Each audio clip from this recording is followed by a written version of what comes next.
Siap, positif vibe dia. Pantas untuk mendapatkan back to back di tahun ini. Satu minggu jalanin training camp yang pasti ya latihan kayak biasa. Terus sejauh ini persiapannya alhamdulillah cukup baik ya.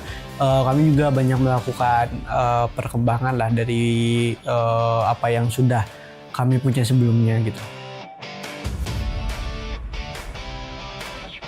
Untuk yang FIFAe ini lebih bagus sih timnya mas, komposisinya. Di regional qualifier tuh kemarin ada di grup itu ada 8 negara, jadi player poolnya tuh kayak sedikit gitu kita dapatnya. Sedangkan di FIFAe ini kita ada 6 negara, jadi masih kedapatan lah player-player yang bagus.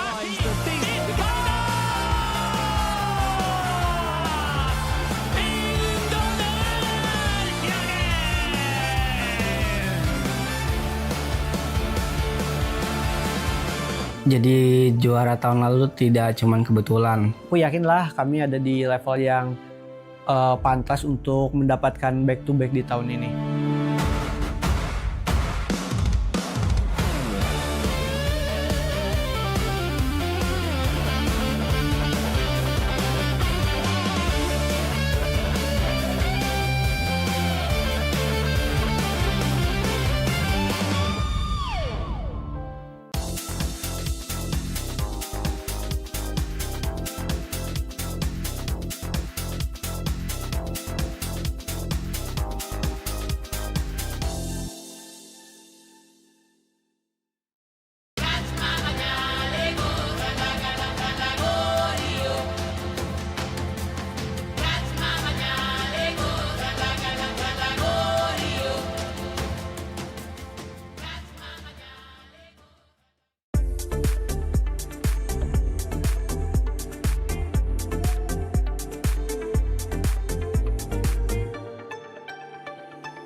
Selamat datang di Grand Champion FIFAe 2025, tempat pembuktian para pemain esport football terbaik di Indonesia.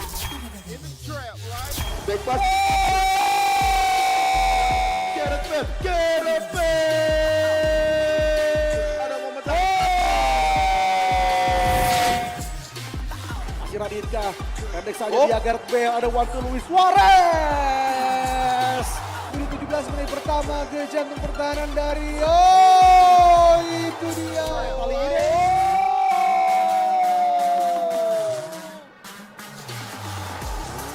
Terus beberapa serangan yang coba dilancarkan oleh Elga dan juga Faidan, akhirnya hanya Goa untuk problem juga Pauli perlahan mencari opsi umpan di sana, pelupa kemasukan untuk Koilon dan menjadi gol bagi seorang Benjamin Sesko. Kita semua menjadi saksi para pejuang terbaik bertanding di sini. Namun hanya ada satu juara yang bisa berdiri di puncak tertinggi Indonesia, Football Esport Competition.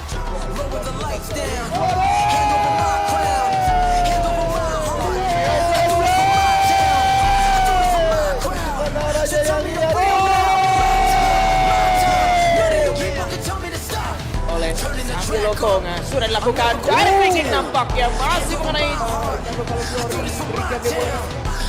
Mereka adalah yang terbaik. Philip Frank dan pasangan Resmi menjadi juara Grand Champion FIFAe 2025. Because on the hands of Resmi Faidan.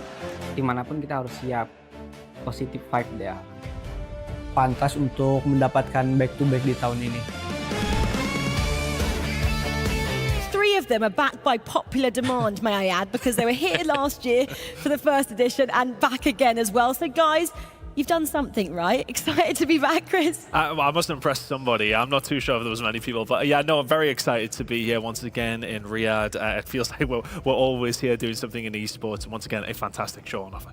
Esports Mecca, isn't it? Riyadh has turned out to be. It's just great to be back, and it's getting bigger and better, Wes. Yeah, it really is. It's great to have the international recall, so to speak. But yeah, no, it's great to be back in Riyadh, in and amongst some of the best teams in the world. It's going to be fascinating over these next couple of days. Cole, it feels a bit like the last hurrah of the esports world because it's in December, it's just before Christmas. Maybe more pressure on as well for these players. Yeah, I mean, with Rocket League as well, we're going to be here until 20th of December, so right in the lead up to Christmas. So it would be very lovely for these players to go back with a Christmas present of a world trophy. It's a huge moment for them. Talking of presents, are we doing Secret Santa? Who's got who? Have we chosen that yet? I just don't feel like Wes will get me the present I want if I did have him, though. Yeah, I mean, I'm not great with gifts. We should do that. With Christmas on the horizon, we should desperately be doing Secret Santa. Maybe get the players involved as well. Obviously, we were here last year and we kind of had the first instalment of eFootball in terms of console and mobile. We'll keep on that for the time being. What are the highlights from last year that we can kind of bring to this year and we expect to be even bigger and better? Just the amount of surprises that we had last year, in a certain sense. We didn't quite have everybody here that we were thinking was at the top of the game. This year we do, but last year it was a bit of a surprise back and forth, and it's going to be the same this year. There's some big changes, which I'm sure we're going to chat about as well, but yeah, it was just the surprises. That's esports, though, isn't it? You always get something you don't think you're going to get, and I'm imagining we're going to get something similar this time. Yeah, exactly. We can't wait to get things started. And talking of getting started, it's not just the four of us up here in this glamorous studio. We have a sofa this year. We're very excited about that. We also have our reporter down on the floor for us. It's CJ. Let's check in with him right now. Well, here we are on the floor at the FIFAe World Cup 2025. The players are setting up. The anticipation is enormous as they get ready to begin the tournament. My name's CJ. I'll be your roaming interviewer, reporter, investigator, and perhaps at sometimes instigator throughout the entire week for the World Cup. So cannot wait to get started. The players look like they cannot wait to get started. And well, I think it's time to learn about the format. I'd be really keen to explain it, but apparently you guys can't understand my voice. So let's throw to a video that might sum it up a little better than I can. The FIFAe World Cup 25 featuring eFootball console is a unique chance for players to represent their nation on the biggest stage. Before entering the road to the World Cup, nations are choosing their own national team via direct invites, domestic trials, and the Challenger Series.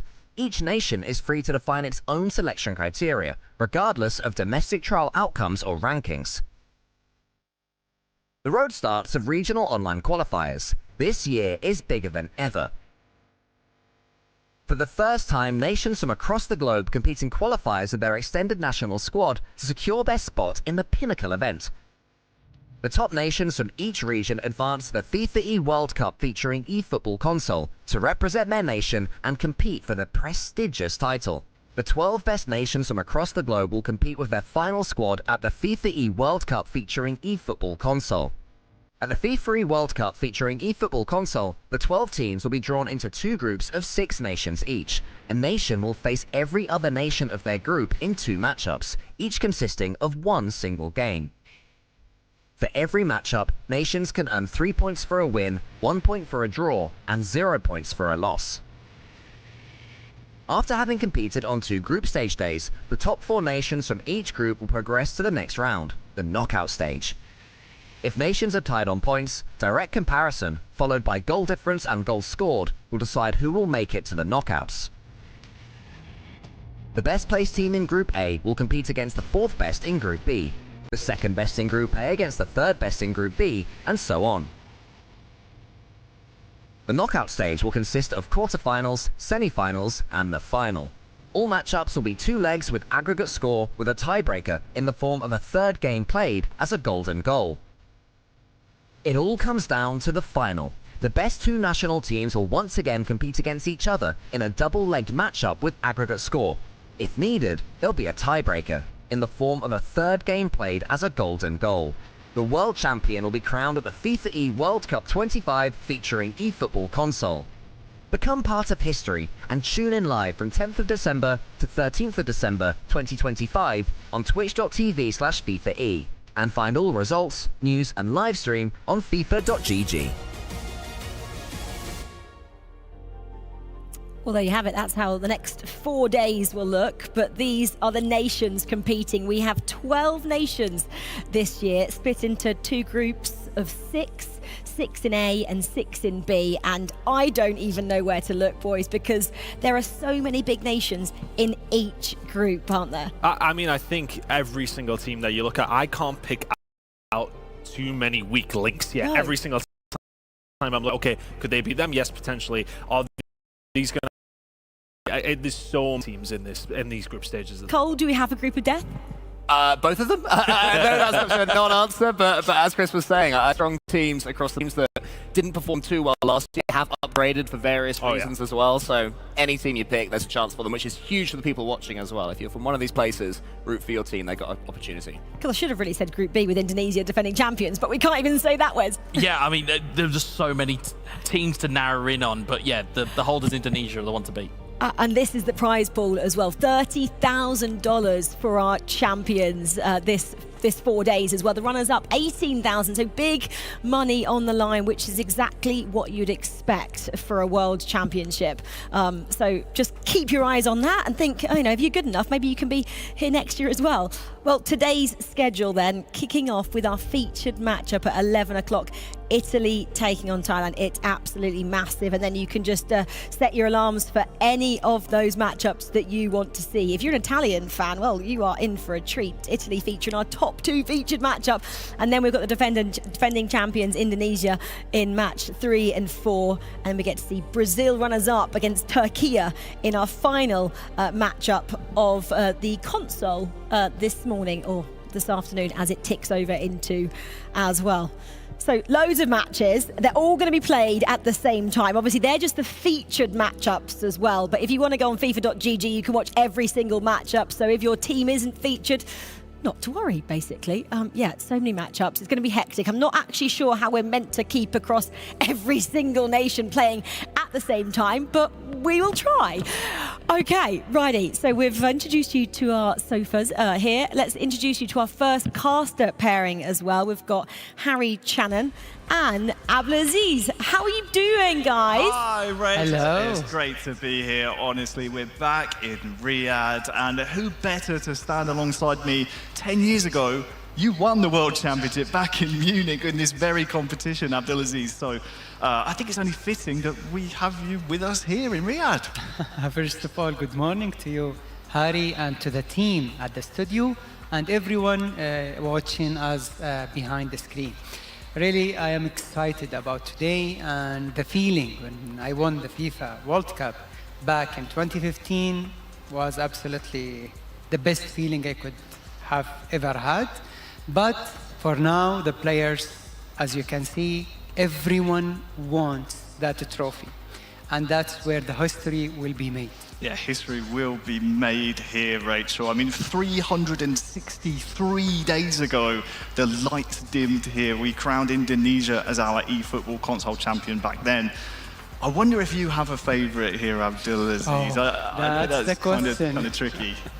That's the question. To be honest, we have many good teams in this tournament so far, but yes, Indonesia will be the team to beat, along with Brazil. Okay. So if you ask me about favorite, maybe I'll go with Brazil, probably. Okay. And you, Harry, Stuart? I like to... Stuart, I know Stuart picked Indonesia. I like to be neutral, so I'll get back to you on that. I'll have a think. For now, though, Rachel, we're hyped, we're ready. The lights are already dimmed here, so something tells me the action is imminent here. I was going to say that, Harry. You said the lights dimmed 12 months ago. Well, they're still dim. They haven't turned them on yet because we are waiting to really show you exactly how great our setup looks. We're here in the SEF Arena, and it is special. FIFAe do a great job every single year at just getting bigger and better. And we're ready. I can hear we're ready. The lights are about to go up behind us, so let's get into things in terms of eFootball and console. Enjoy.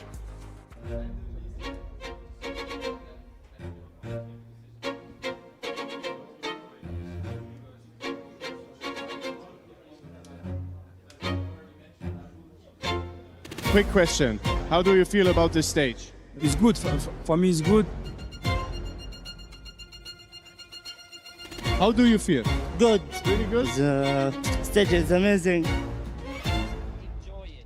They didn't show us your best game that you have. Enjoy it.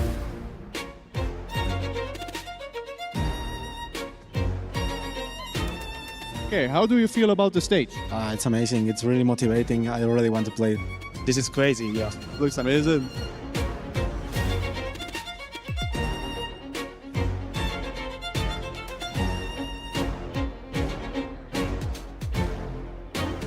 Guys, this is different. When I enter, I feel like football, you know? I'm in the box. So now, just play J. Victor style. Joga bonito, Brazil. Come on. And how hyped are you to play here actually? We are ready. We are ready to win the competition. There's nothing that we can say. Like they are dreaming of it. So we are ready to go and we are excited about it too. 200% hype. Any words to your fans? Just enjoy because I'm already enjoying being here. You're gonna enjoy the stream. You are here because of you, because of CBF, because of Brazil. And thank you so much. We'll try to our best what we can do. So just see and enjoy that moment.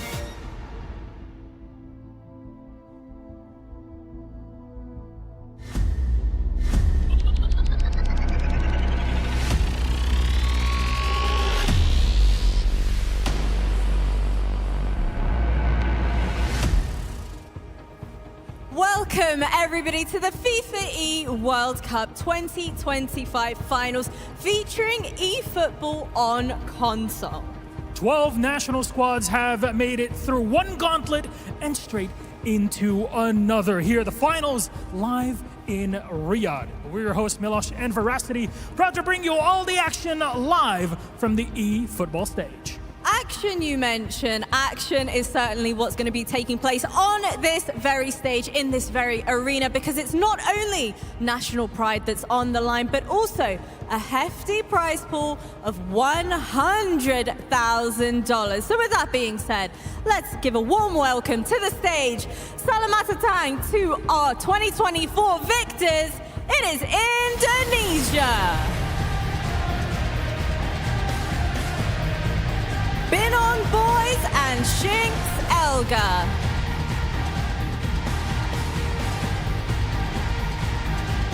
Bienvenido, Mexico! The Arsenal Style and Andre Pumas. Marhaba to Morocco!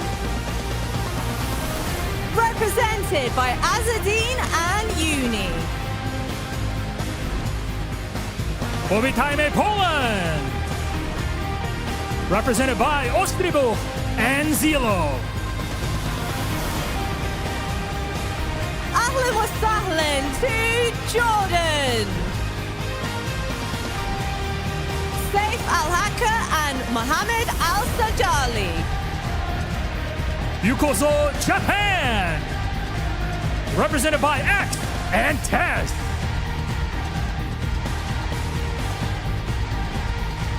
Hoş geldin, Türkiye. Arda Galazo and Mujahid. Bienvenido, Chile. Represented by Waghorn and Fixito. Yindatonla, Thailand. Frank X and Jin Sui. Hayakumullah, our host nation, Saudi Arabia. Gordon Iniesta and Figo. Benvenuti to Italy. Etorito and Naples. And last but not least, Benvindo, Brazil. J. Victor and Henriquinho. These are 12 teams representing their respective nations, but only one will lift the FIFAe World Cup trophy this week. Well, Milosh, National pride is on the line and the pressure is mounting in the arena with us. So without further ado, let's throw it over to our studio. Thanks, Milos. Thanks, Veracity. I have to say there, Japan had the best introduction with their moves. I mean, that was choreographed to perfection, guys. Love to see it. Actually, they've just taken my Mandela's favourites from the tournament purely off that. The chemistry is very clearly there between the team. There was so much energy down there as well, wasn't there? Getting ready. These guys, you know, they mean business, don't they? Yeah, I was going to say, sorry, especially for the new teams that are here, like Italy, for example. I think this is the moment where you start to realise that you are here to represent your country. I think up to this point, Wes, it's maybe fairly abstract. Now it begins to hit you. Yeah, I mean, the thing that shone through for me in that opening ceremony was the personalities. You could just tell from each of those nations that they all have their individual kind of characteristics that they're bringing to the table. And it was great to see it. And I think they've already earned some fans at home already. Japan have with that. That was Dragon Ball Z, if I remember my stuff correct. Yeah, it's wonderful. Some of them need to learn from Japan and come up with something better for tomorrow. You've got 3 more days, guys. No pressure. Okay, well, we mentioned, or we saw it earlier, at 11 a.m. we kick things off. So we've got just around 10 minutes left before we get into our first round of actions. And the featured matchup we are going to be focusing on is a massive one. It's Italy going up against Thailand. Boys, just set the scene for the audience at home who don't know about these two teams. I think it's what we've kind of been coining as, it's the old guard against the new here. You think of Garuda and his history as a champion for Italy. This guy has been around for so many years and was so dominant at a stage. Now going up against the new world champion. This is our very first game of the tournament. Well, what more could you ask for? Yeah, box office. If you are tuning into eFootball for the first time, this is the game that you can watch. First game up. Again, fantastic. I mean, Garuda, 3 times world champion, 4 times runner-up. It just writes itself. First world title at 13. And look at Jinsui. He's got, what, 15 years old, the world title to his name. It's incredible. Jinsui, though, he's got to be the one we are looking at now. We can talk about Eterito, it's maybe in the past. Jinsui is maybe next gen. Yeah, I mean, I think when you turn up as a world champion, then you're going to turn a few heads, and that certainly will put some fear factor into these opponents. It's interesting as well, because for Thailand last year, they really struggled. They were second bottom of the group stage. I think they only beat Costa Rica. They might have nicked another win en route as well, but definitely second bottom. And that's because at that point, Jinsui, after qualifying with him, he wasn't old enough to come along. Now he's here, he's truly here to represent Thailand, and they are a very different beast this year around. They are indeed. Shall we hear from Thailand and Jinsui and Frank X?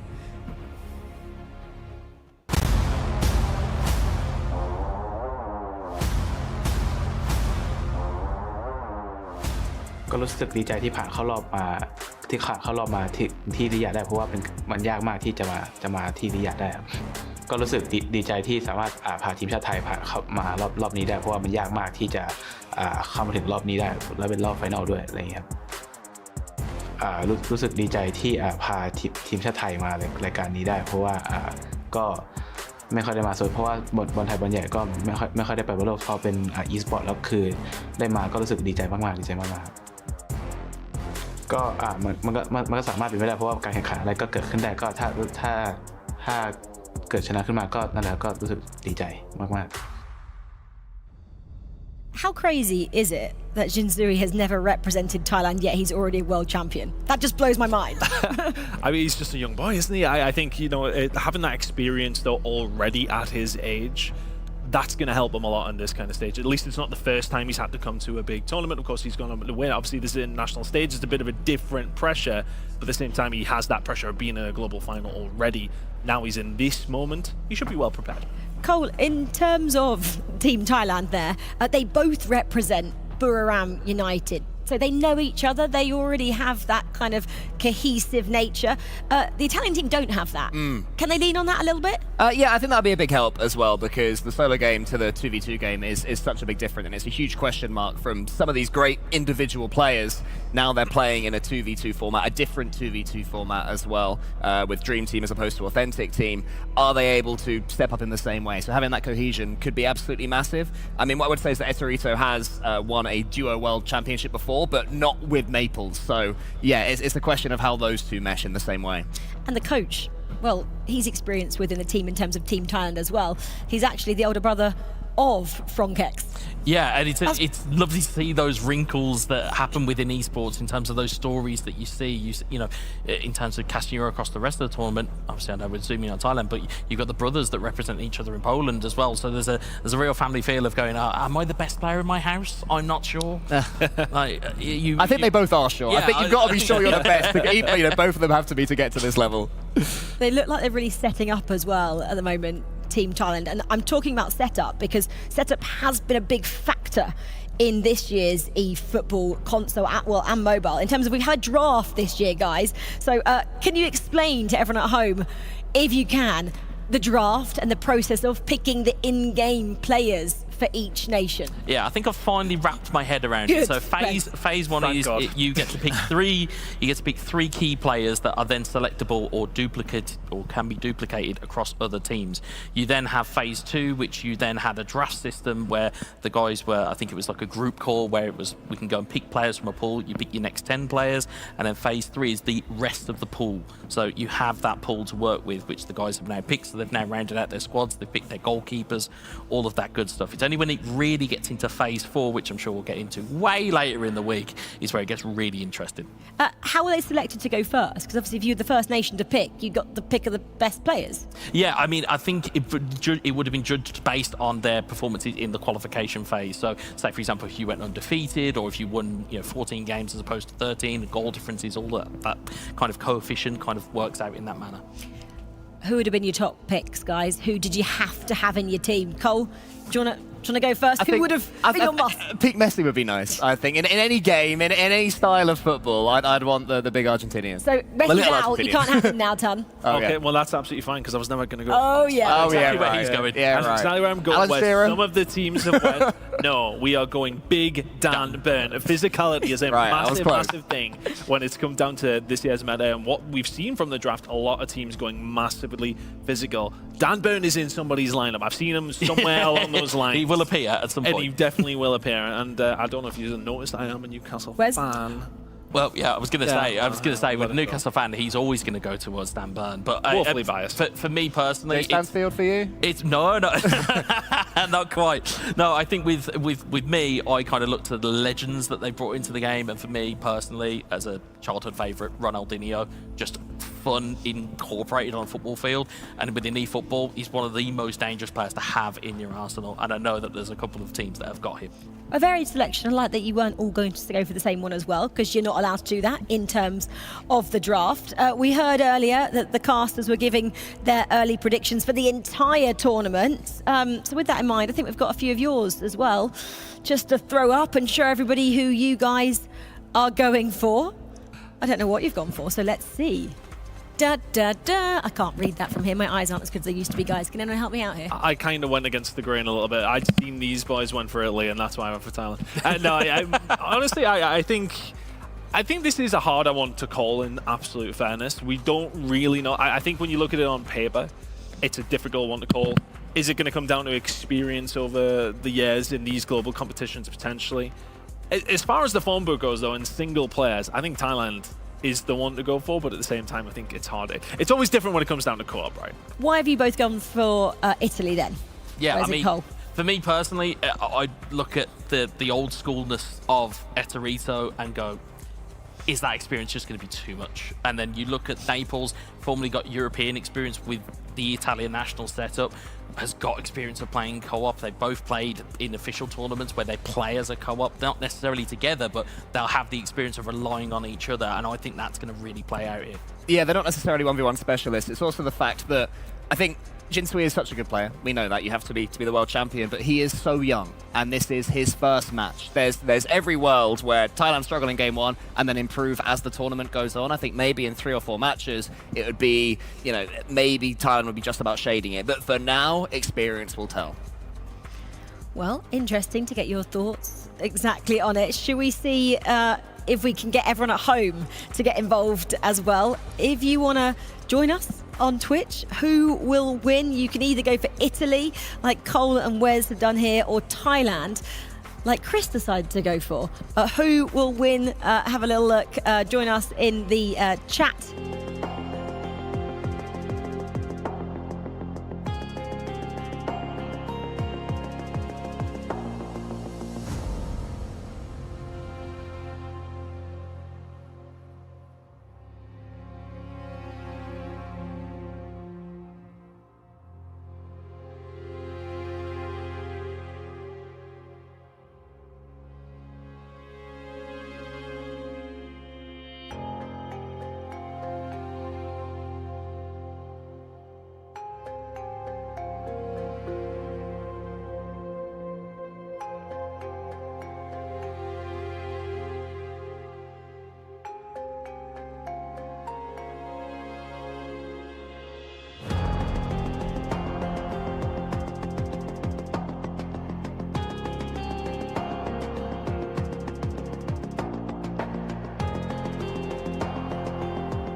Hello everybody and welcome to today's match.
The goal scorer after 9 minutes is number 4, Van Dijk.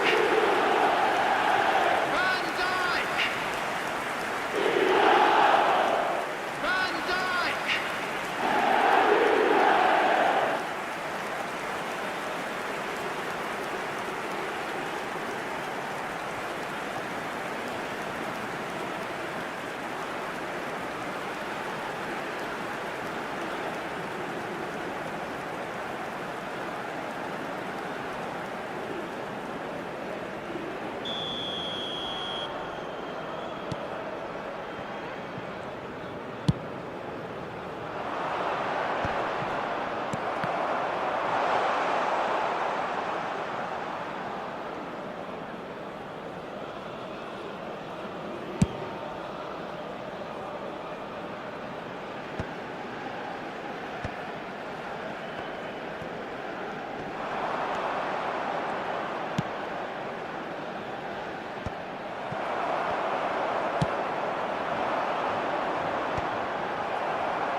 Number 13, Ruud Gullit. Ruud Gullit.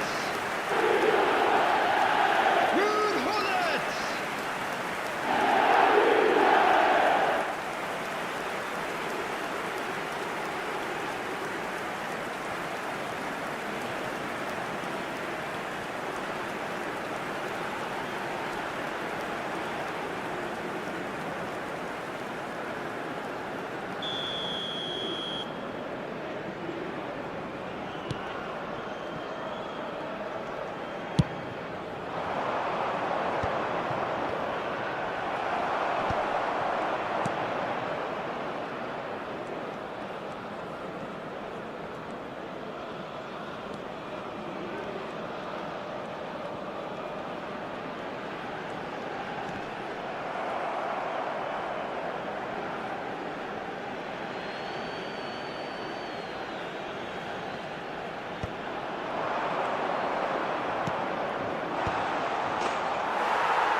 There will be 3 minutes added time.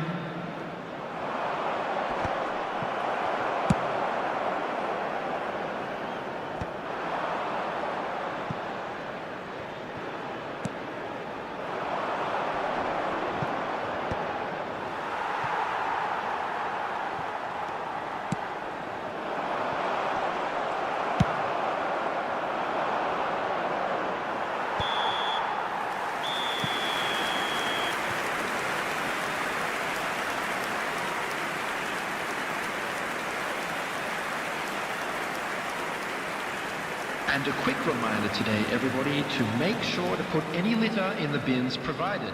Thank you for your cooperation.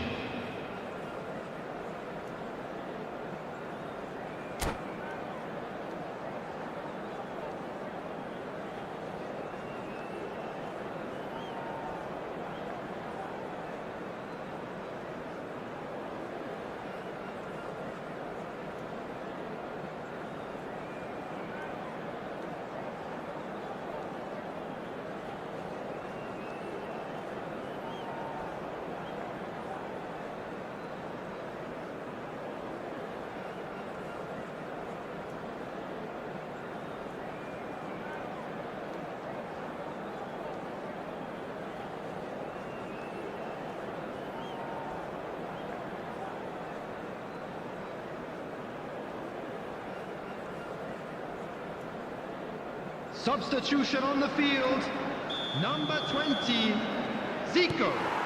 Coming on to replace him is number 6, Amrabat.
The goal scorer for Indonesia after 51 minutes is number 26, Dieri.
Substitution on the field, number 7, Pele.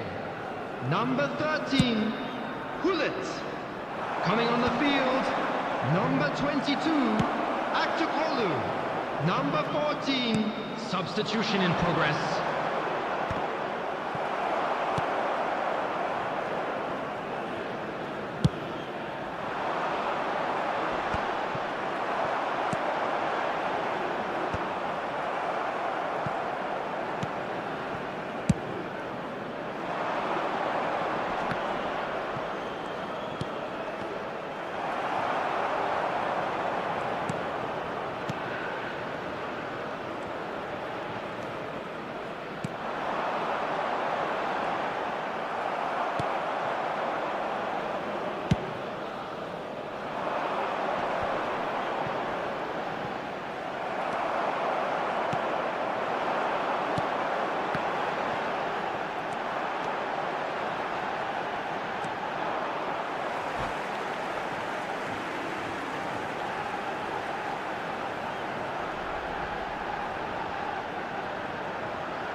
Substitutions taking place.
Substitution on the field, number 15, Conte.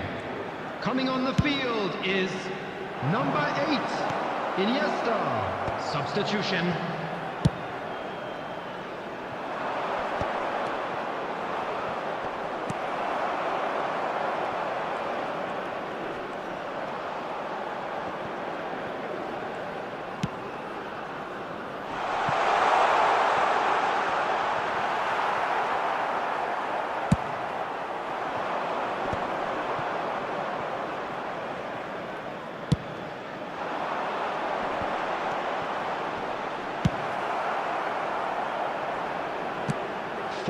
Added minutes has been indicated.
Thailand.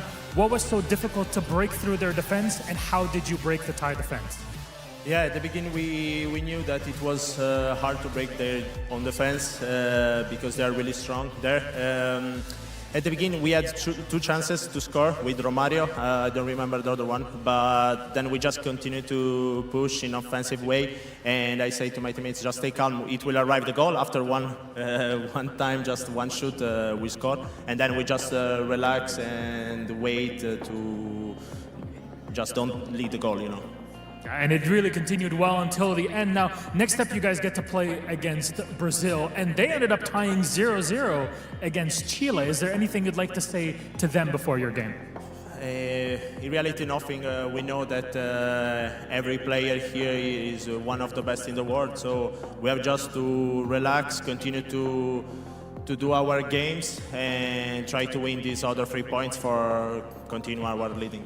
There you go. Thank you very much, Etorito. That is it from Etorito and the Azzurri. Back to the studio. Thanks so much, Milos. Yeah, what a way to kick things off there. Italy, congratulations to them. Congratulations for you guys as well for picking them. Sorry, Chris, you went with Thailand.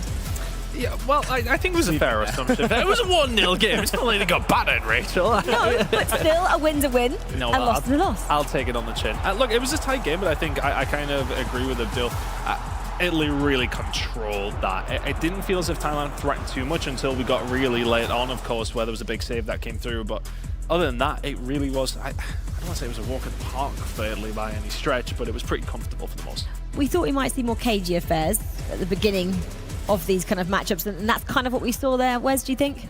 Yeah, I think so. I think, first game nerves, first, trying to establish your own rhythm to really get going in a competition. But Italy was a prime example of just being compact, getting your goal, taking your opportunity, and then seeing it out. And outside of that one chance that was towards the end, Thailand didn't really look that comfortable, but you would think that they will start to grow into it as the tournament goes on.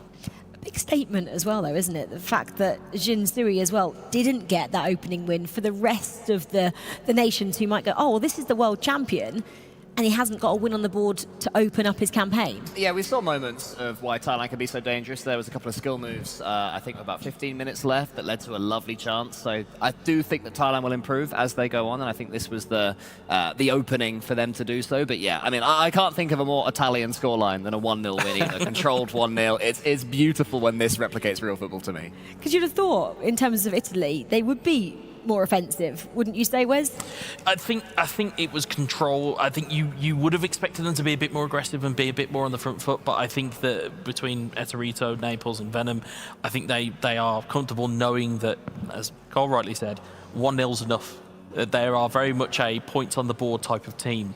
They came through their qualification stage completely undefeated, so they know how to win games, they know how to close them out.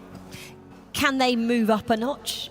Can they change gears? Is this very much gear 1 and they can go all the way to 5 or 6, Chris? I think all teams probably can, I would say. Look, we know that it's going to be KG Fest. I'm sure we're going to talk about some of the other results. There were some surprises there as well. So, yeah, I think a lot of the teams here will start to find a different gear. It's game number 1 of day 1. There's a lot more to come. Do you look at game number 1 as the warm-up match in terms of esports? Yeah, I think at any esport, I mean, this is a little bit different because it is sort of best of 1 per match, so the warm-up has to be the entire thing, as opposed to game 1 in a best of 5 or best of 3 or whatever. So it's tough for Thailand, but I think even losing it, the fact that they were competitive is something they can take into the next game. Well, we have something new as well for you guys this year. We are going to have a deep dive into the heart rates of the competitors every single matchup, and we can see if they're in zone 1 and they're in the warm-up, they're controlled, or if they're up into zone 5 and they're really going full throttle. I don't know how they were. We could see a little bit glimpses of it during that matchup, but let's see exactly how the players were feeling out there, starting with Naples. This is his first game. It fluctuates quite a lot there, boys, doesn't it? I mean, what does it max out on? I've actually got to get out of my chair for this one to try and see. 152 is the max. 166 is the top line, but it maxed out 152. Yeah, which is That's not that bad. But you can kind of see, at least from my eye looking at the perspective. 3-4. Yeah, I mean, but looking at it, it's start of the game, nerves getting into the start of it. Then you've got the middle where it peters out a little bit. Then the goal goes in, it spikes up again. And then trying to close it out, you can see the heart rate just spikes up at the end. Very different, actually. compared to his teammates. Cool. Look at that. That's the man who's done it all. He's down to 80. He's down to like 70. Is he awake? Did he fall asleep during the game? That's like higher than my resting. Yeah, that's very impressive. My guy works out. A lot of it is actually, I don't know, think you can say underneath zone 1, but his resting heart rate there, it does get low about 70. 60s. That's pretty fit, isn't it? So he's someone who's got all his experience. We've spoken about that, and even being in game, just isn't phased. He can keep himself composed and under control. I mean, it kind of goes back to what we say about that experience. He'll be here loads of times. Game number 1, yeah, no problem at all. Yeah, he's kind of nodding that as well. I wonder if he gets sweaty palms at all. Doesn't look like he does. He's taken that like a walk in the park. He's pretty pleased with his performance, and as he should be. A 1-0 victory over Thailand, who we thought would and still could be a ones to watch in this tournament. A couple of other results as well. I'm having a quick look because obviously there were other matches happening as well. Mexico, 3-1 victory over Morocco. Surprised with that result a little bit? No. Wes is saying that's what he expected. I would have expected that from Mexico, and I think coming in, I think they very much fall into the dark horse category here. Mexico really want to keep your eye on. Maybe the one we didn't potentially expect was Jordan against Indonesia. A 2-2 draw in the end. Yeah, there's two ways to look at that. So Jordan were 2-0 up, and that is obviously a huge upset against our overwhelming favourite, not overwhelming favourites, but big favourites in Indonesia, the previous winners as well. But the other angle is that Indonesia did come back. They did keep fighting. They shook off an awkward start and got themselves a point, which, would you take the positive or the negative from that? You've got to take the positives, right? I think you've got to take a positive because it's very rare that you see Indonesia in that position. You don't see them 2-0 down very early into a game, and they're kind of, they probably found a little bit of themselves that they didn't realise they had in that tenacity and the kind of the character to bring it back. Well, the matches are going to come thick and fast because we are pretty much moments away from our next one, which features these guys here, the Brazilian runners-up from just 12 months ago, Jay Victor and Henriquinho, taking on the Italian duo who we've already seen. They've got a win under their belt, Etorito and Naples. The Brazilians, they're out for redemption, I'm going to say, aren't they, Cole? Yeah, I mean, you could see it earlier on, even in their warm-up. I mean, in any esport, Brazilian teams tend to be extremely passionate, extremely loud, extremely proud of representing Brazil, and these guys are no different. The fact that last year was second, I think, for the last 365 days, that would really have been stinging, and you can see that in the way that they present themselves around their seats. Especially Jay Victor. He's such a personality. Yeah. He always comes in with such a smile on his face. Everyone likes to watch him. I think he was very disappointed with becoming a runner-up last year. Yeah, I mean, of course. I think you get that final and you don't win it. It's obviously going to be a massive.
and welcome to today's match. Indonesia against Morocco.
26, Vieri. Vieri. Vieri.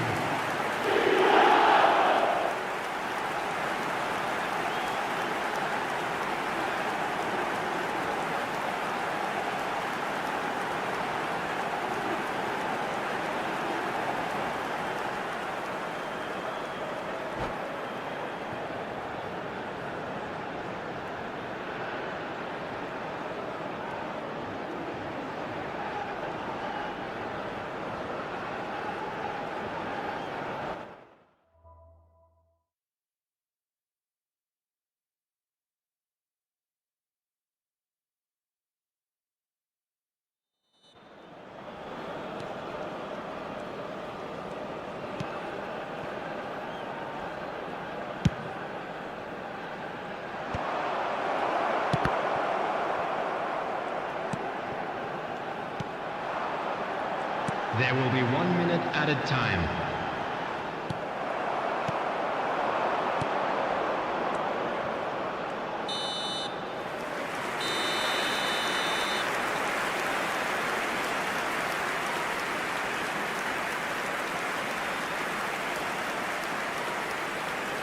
Hello attendees, this is a lost children's announcement.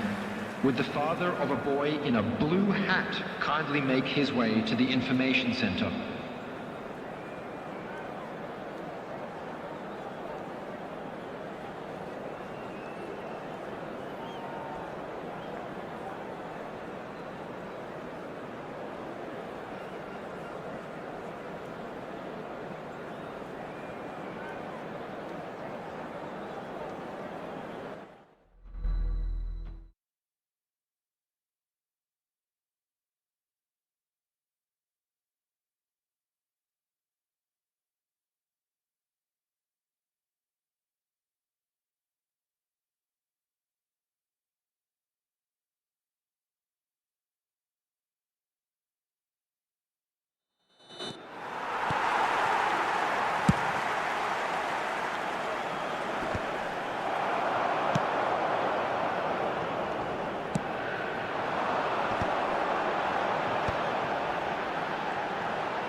The goal scorer for Indonesia after 49 minutes is number 26, Vieri. Vieri. Vieri.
The goal scorer for Morocco after 57 minutes is number 7, Cristiano Ronaldo.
The goal scorer for Indonesia after 63 minutes is number 6, Roberto Carlos.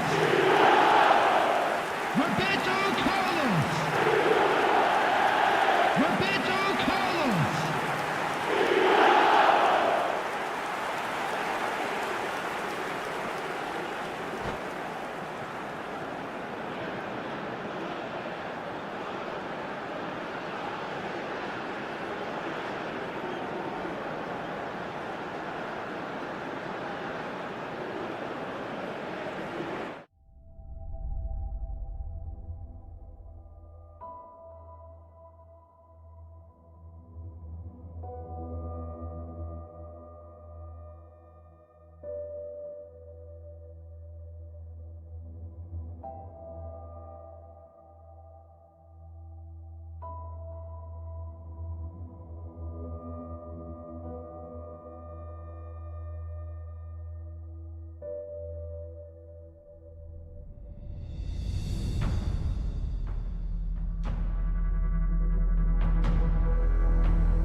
Substitution for Indonesia, number 26, Vieri. Number 23, Cristiano Ronaldo. Number 17, Hazard. Coming on the field, number 19, Yankola. Number 11, Gakpo. Number 8, Guler. Substitutions taking place.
added minutes has been indicated.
Well, Wacko and Fixito for Chile, understandably, soak up the moment. They've won it. They can have some fun with the camera. And it also helps as well. You just feel more natural in this place, you know. Once, if you're losing, suddenly the bright lights making you sweat, you're feeling uncomfortable. You get that win, you're like, oh, this is fun. I like playing in front of everybody. Yes.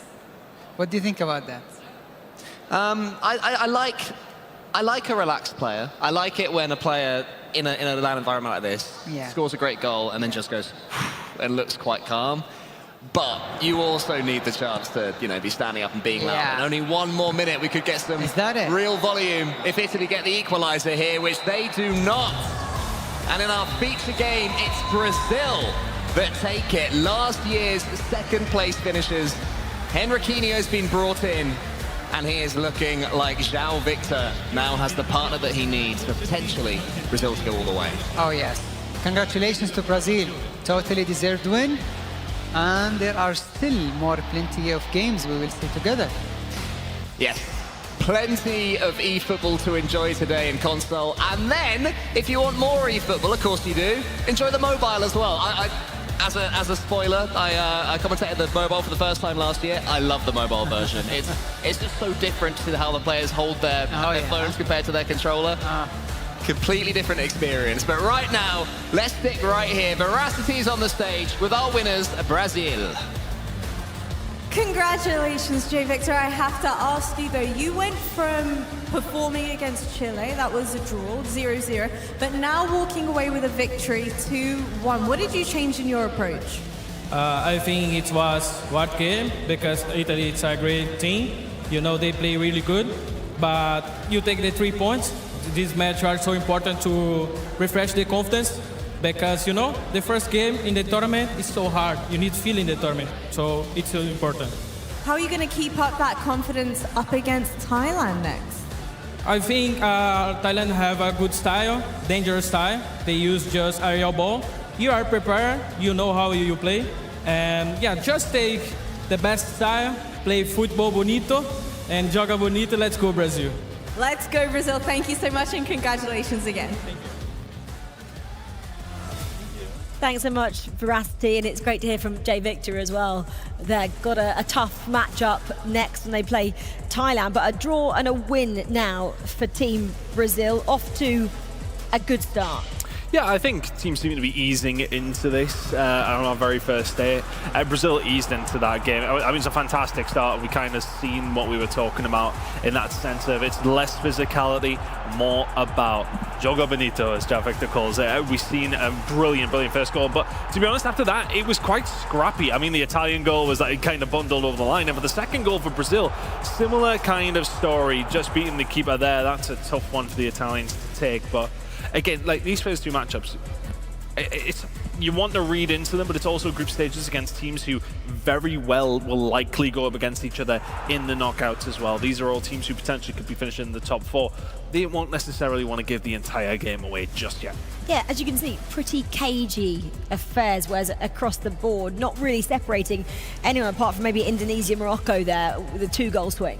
Yeah, and it always is the way in these types of co-op environments, is that it's the odd goal here or there. You very rarely see another team kind of roll in and kind of really bowl over another team. But the interesting one that really sticks out there for Turkey getting overturned by Chile, 2-1, that's a massive result for them.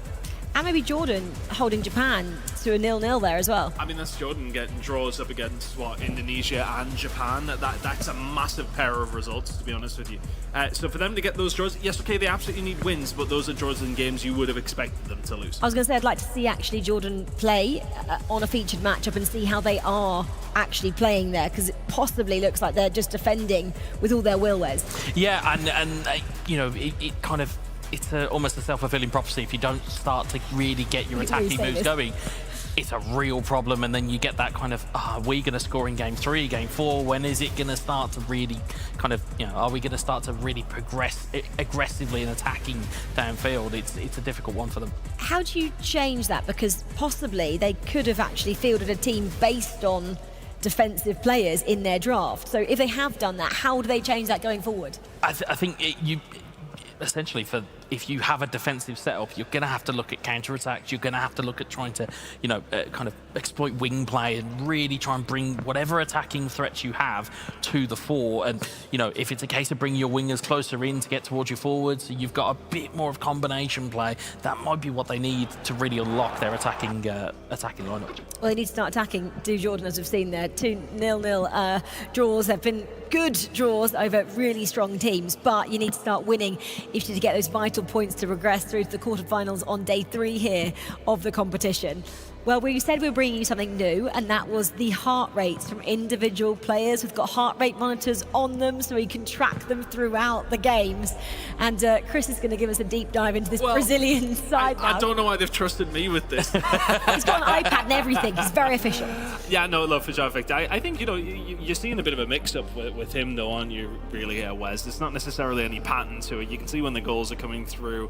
Nice high start for Brazil. Chilled it out. Okay, yeah, you see Italy come up and score, but then straight away Brazil were able to answer back. But after that, it's an absolute roller coaster. It is, and you probably could marry that up with the chances and opportunities that fell by the wayside. I mean, Italy hit the post at that point, which obviously isn't on the heart rate monitor, but I dare say it would have paid into the part. And of course, Henriquinho, you can see a little bit more agitated, a little bit more animated, and he does play with that fire. And sometimes you do need it within esports and with eFootball, that you have that passion that kind of really kind of fires into you and you're able to kind of bring it out on the console, and he really does play on that limit. This is why they shouldn't have trusted me with this. Yeah, you know, I've seen her broken it. Anyway. We've moved across now. Yeah, we've moved across. It's fine. You talk about agitated. Some players could be agitated wearing the heart rate monitor as well, depending on where it's placed. I'm not sure if it's across the chest, the chest strap, or if it's on their wrist or something. And if they're not used to it, that could be uncomfortable, Wes. That's it. I mean, you talk about intangibles, you talk about the fact that you're in Saudi Arabia, time differences from where you are at home. You're not playing on a couch. You haven't got the luxury of being in your bedroom or your living room. You are in front of the world, you're in front of the lights, you're in front of all the cameras, you've got all of those additional pressures. Like you said, if you've got a heart rate monitor strapped to you, I'd be going, wait a minute, am I unfit? Am I okay? Am I alive? Am I right? And it's just how quickly can you get comfortable with those environments and with those changes. Italy now, Chris, chance to bounce back in the next matchup.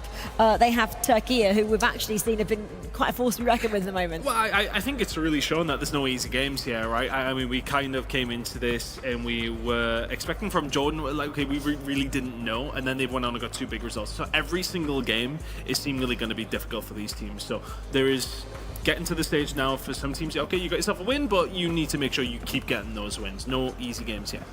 No easy games. The next one's not easy either. Our featured matchup is Indonesia, the defending champions. Wes is going like this, taking on Japan as well, the home of eFootball in the form of Konami. This is a massive matchup. 2 massive nations fighting it out together here, and we've got the defending champions. Yeah, it's a Southeast Asian derby, but it's the one that really gets everybody going. You know, the fandom of Indonesia, the fandom of Japan. You know, it will be an absolute fight in the chat. It will be everything that needs to be. And of course, then you look at the 2 teams. It's a rerun of the Asian Cup final where Indonesia overturned Japan. There's a lot of history between these 2 nations, but this one again, it's just boiling on the surface. We say there's pressure on defending champions, but how much pressure is on the likes of the nation of Japan, because they are the home of eFootball? Do people then watch them and expect much more? I would say so. There is definitely an expectation level there for Japan, and but I think they probably invite that pressure on themselves, and then how do they deal with that pressure is up to them. I think they'll be looking for some improvement this year, to be honest with you. We'll like to see them go a little bit further, but we haven't necessarily seen the best of them in the group stages so far just yet. So let's see how they go in this one, but it's a hard test, as we know. Japan, like you just said, they do invite the pressure. They came here and put a statement out and said, we're aiming to win. If that's not a statement inviting pressure, I don't know what is, Wes. Yeah, I was going to say, if you're not in it to win it, what are you competing for? I mean, again, I saw a brief chat that they had in their press conference they had where they were saying, we can't lose to Indonesia, we can't lose to Brazil. And this is that game. So now you've really put it out into the ether now, boys. You've now got to go and perform. I mean, candidly, they can, especially in the group stage. I think if you're going to get any losses out of the way, do it in the group stages rather than in the moments where you could potentially get knocked out. And they had the toughest qualifiers as well, I'm going to say, didn't they? The fact that they actually had to go up against the likes of Indonesia and Thailand, and the fact they came out on top, Wes, Japan did. And also the fact that nations that qualified last time, Malaysia, not here as a result of their qualification. They, as you said, that is a real hotbed in the Asia regions of just very talented eFootball players, and as a result, you're seeing 4 of the very best on console that you're gonna see this tournament. It's not just eFootball in the Asian regions. I mean, they absolutely love esports, don't they? They are kind of nations and countries that put a lot into esports. The governments see them as actual sporting competitions. So, and therefore they obviously encourage more players, and obviously the mobile and connectivity is great as well over in those countries. I'm just looking at Group B because this is the group that we're looking at now with the likes of Indonesia and Japan in, and they're both actually sitting on 4 points apiece alongside Mexico. I know a long way to go, but after 2 matches, they've both got a win and a draw. Yeah, again, it's that I don't want to say it's like the lazy start to the group stage, but it's You always. just did. But you know what I mean. I'm trying to look for the words that are a little bit better. It's always just that easing into the tournament, right? You don't want to necessarily go in all guns blazing. You want to make sure you just get steady away into the tournament. And I think if you told them 4 points after 2 games, both those 2 teams would have been like, okay, yeah, fair enough. Well, the interesting wrinkle for these teams, you have to remember as well, is that the fixtures are split over 2 days. So if you don't perform on day 1, you are really leaving you very late, and you're proper up against it on day 2. So every point they gain, regardless if it's a point or 3, is going to be worth its weight in gold. Yeah, I feel like for Indonesia, maybe the comeback was on, wasn't it, against Jordan? They were just warming up 2-2 in match 1, and then kind of really dominated over Morocco in match 2, 3-1 there. So if we're looking at form, they're maybe kind of playing themselves into it going forward here, opposed to Japan. They got a 0-0 just a few moments ago against Jordan, and then earlier on this morning we saw them with a 1-0 victory over a strong Polish side, Wes. Yeah, and that's the thing, is that if you took it on just goals scored, you'd go, Indonesia have found their feet. Yeah. Uh-oh, this is a big problem. But again, the Blue Samurai, they know how to win games of football, as do all of the teams that are here. It is almost a football analogy, but it's true to all of them. They know how to win games of eFootball, and between these 4, it's going to be an incredible watch. Well, we've asked the casters and our pundits for predictions once again. Indonesia taking on Japan. Should we see what they said? I can't remember what I said. Oh, well, it's up there for all to see now. Well, we've actually gone together. We both picked out Japan. Wes and Chris have gone Japan. There you go. Yeah, and Abdulaziz has gone with Indonesia. There you go. Oh, he's just throwing his results in here. Well, as well. I think Mr. Dunn is going to come and join us in a few moments' time as well, but you've gone Japan. Yeah, look, I think just based on their qualification process, they come through and they beat some really strong competition, beating Thailand in the final. I mean, Thailand obviously have a current world champion. I'm going by proxy here, but at the same time, look, it's been a very mixed start for both these 2 teams. I did predict this at the top of the show. We've seen Indonesia start to turn it on. I'm going to stick to my guns. I'm not going to. I was just wanted to point out, actually, when we did have the prediction, we had our chat with the casters. Harry's sitting on the fence as per usual. I'm going to continue to be on one side of the fence here, though. I'm going to stay with Japan. Where are you back in Japan? I think that it's their time to get their own back on Indonesia, whether it's in the group stage or whether it's in the knockouts. I feel like this is their time to just get their own back. And this is the pairing who know each other pretty well as well, the Japanese pairing, right? Yeah, Axe and Tess, they are a formidable duo, and they're able to kind of really put those skills to the fore. I mean, Tess has got his own skill moves, inputs that are named after him in the game, the Tess Super Cancel, which I'm sure the community at home know all about. It shows you the level that they can really put together, and if they can do it here in the group stage, they can really set themselves up. Do you want to see anything different from both of these sides now they're going up against each other than what we haven't seen in the 2 matches that we've already played? I maybe see a little less caginess from Japan. It feels as if they're not quite pulling the trigger yet. Let's see if they can start to get into it. There's some times you would say that some teams maybe ease into it a little too much. You want to try and get some results underneath your belt. Let's see what you're actually made of, Japan, because we know they're a great team. We know what they can do. Let's see it now. Okay, well, that is Team Japan. This is Team India, featuring Binon Boys and Elga. Let's get a deep dive into these 2.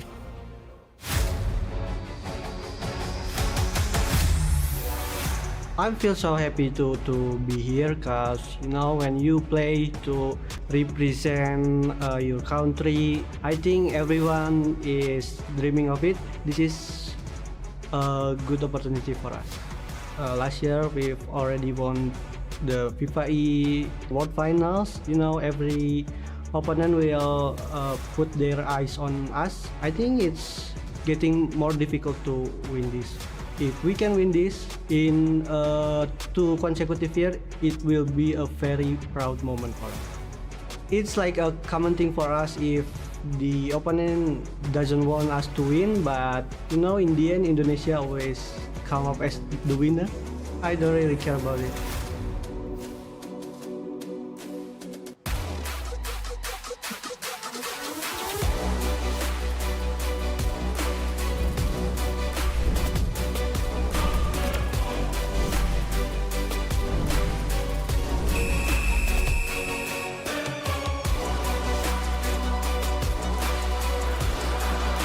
We bring to you a matchup between two firm favourites that haven't had it all their own way so far. Alia, hello. I'm on the cast with you for the first time. Looking forward to this one. And yeah, 4 points each for these two. I know. The only difference between these two teams at the moment is Indonesia are up by 1 on goal difference. But as we've said, this is probably, in my opinion, the biggest game of the day so far. You have Indonesia as the 2024 champions. You might just nearly taking that lead. And you've got Japan, who won the qualifiers for Asia East and Oceania. Yeah, huge teams. And you can see why Indonesia were such big favourites. Lovely interlinking play right at the start of the game. They start hot to Indonesia, but they didn't in their first game. 2-0 down to Jordan, made it 2-2 before a 3-1 victory against Morocco. I think it was a disappointing start for Indonesia, especially coming in as the champions, as we've mentioned. But both sides, they've drawn one, they've won one, and whoever wins this game tops the group. And for two nations that are arguably the strongest in Group B, this is a very, very important game where 3 points are definitely needed. Yeah, huge chance to make a statement for these guys. But so far in the first 8 minutes or so, it has been all Indonesia. Elsewhere, we've got a goal early doors for Brazil, who take the lead against Thailand, who are really struggling with it at the moment.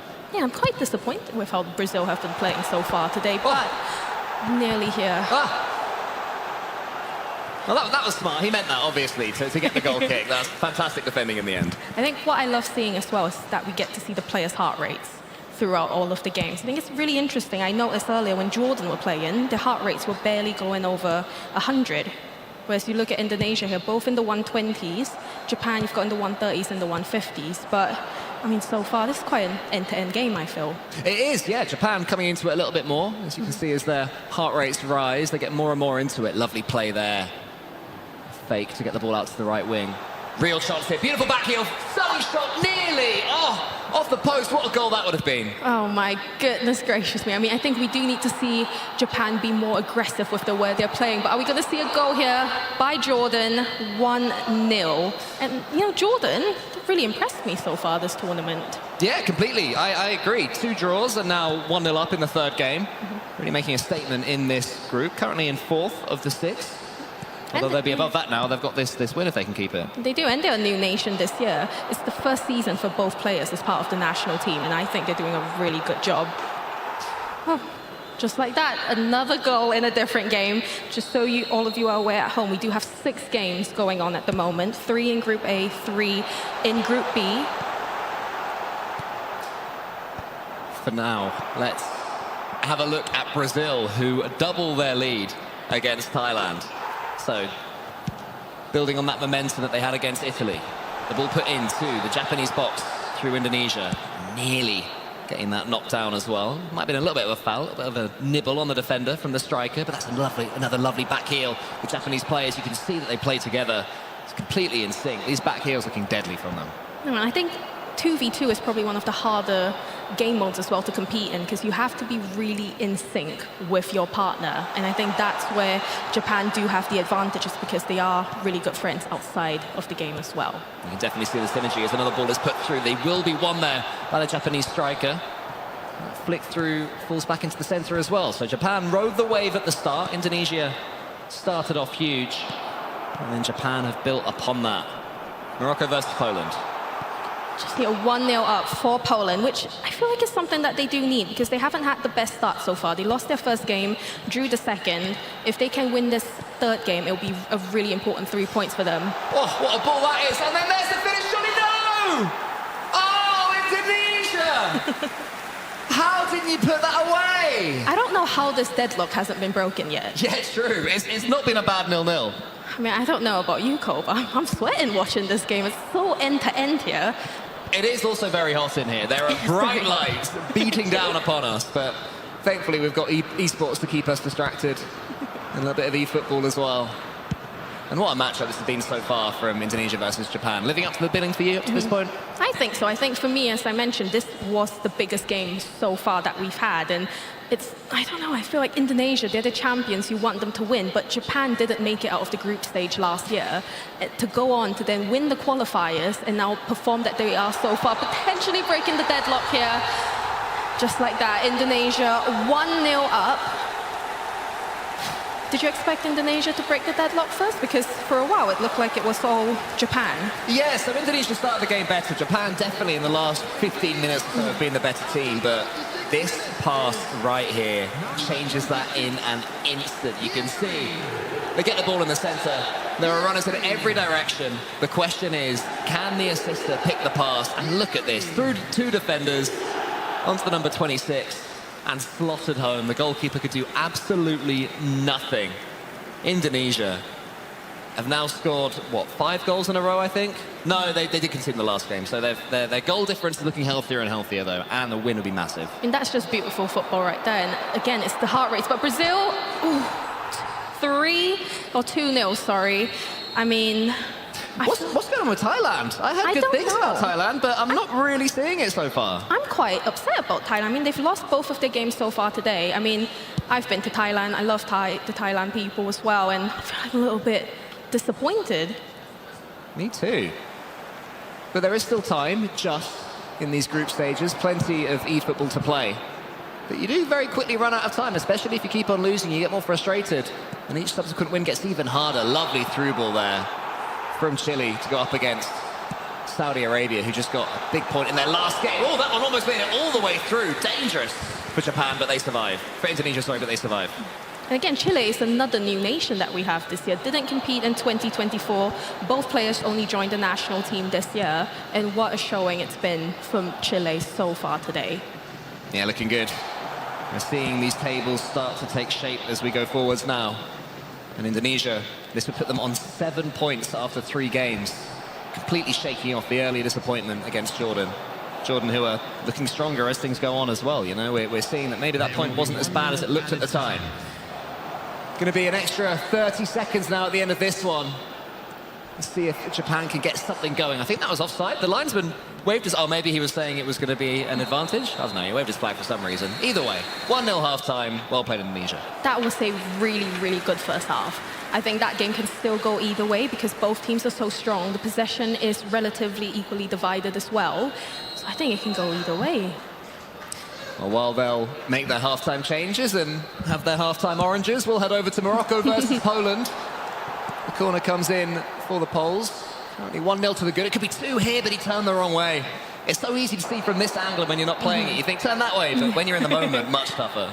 Definitely much tougher. And again, Morocco, they do need this win, but, I mean, it's just goals on goals on goals in every single game at the moment. Oh, lovely attempt at the through ball there for the Moroccan striker, but Poland looking to counter. Need to win this header and aren't quite able to do it. So from what we've seen in this game, Morocco just about on top at the moment. They're shading it. Can they pick the right pass at the right moment? They have the ball on the left wing. I'm liking this patience for Morocco despite being a goal down. I think especially in eFootball, one of the most important things is patience. You can't rush your plays. You've got to take your time and attack at the right moment. And even though Morocco are 1-0 down, they're still keeping their cool really, really well. Yeah, long games as well. Is it 10-minute halves that they're playing in? So plenty of in-game time to make something happen. And that scared me. I've seen that before, these risky back passes to the goalkeeper from their heads. They seem confident, but like, as a fan of football, I see that. And I've seen Ipswich concede that exact goal about 50 times in my life. I think if I tried it, I'd probably just score an own goal. But are we going to see a goal here? Poland 2-0 against Morocco. This is going to be a big win for them if they do manage to hold on. They've lost one, they've drawn one. Could this be their first win of the day? And that...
Substitution for Indonesia, number 26, Lieri.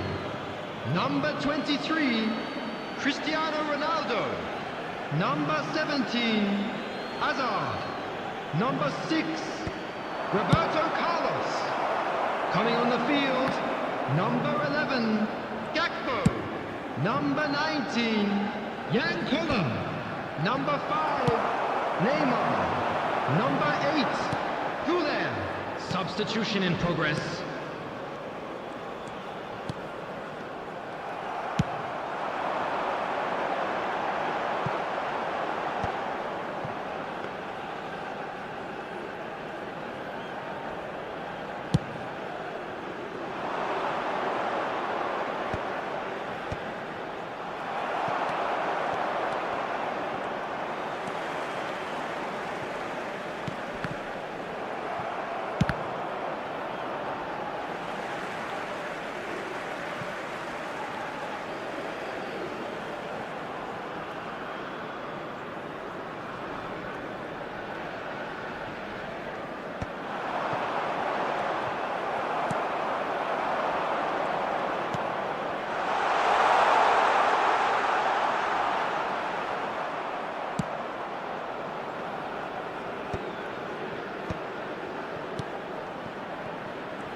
There will be 1 minute added time.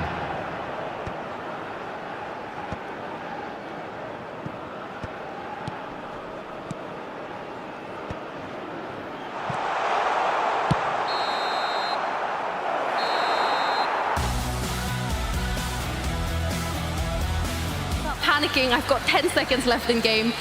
Just overthought it. You just have to shoot in those moments to try and equalize. But a big, big, big win for Indonesia there, 1-0 over Japan. And I mean, just feel a bit sad for the Japanese players. Yeah, me too, especially after their intro. We all fell in love with them. But Action Test, they will know that they should have done more with that last second chance. You have to take those opportunities at this level of eFootball.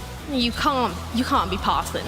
Not when you need that one goal to equalize. But I think we have to give a big, big, big shout out to Indonesia. But we are going to head over to Milos for an interview. Thank you very much, my friends. And yes, it is Indonesia victorious. They were champions from last year. Benang boys joining me here, still undefeated in the group stage. How do you feel about that? Honestly, we got some luck on the match against Japan. I think we have some bad moment in the beginning, but yeah, we did better in the second half. And it worked out really well against Japan. Thank you very much, Benang boys. I'll let you go rest up and get it for your next game because we're going to head into Chile versus Saudi Arabia. Take a look. 2-1 Saudi Arabia. This could be their first win of the day after 2 draws here. And as the host nation, that's really, really important. Yeah, so last year they were 1 win away from qualifying into the playoffs at least. Not a favoured team here by any means, but...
because on the hands of Resmi Thailand.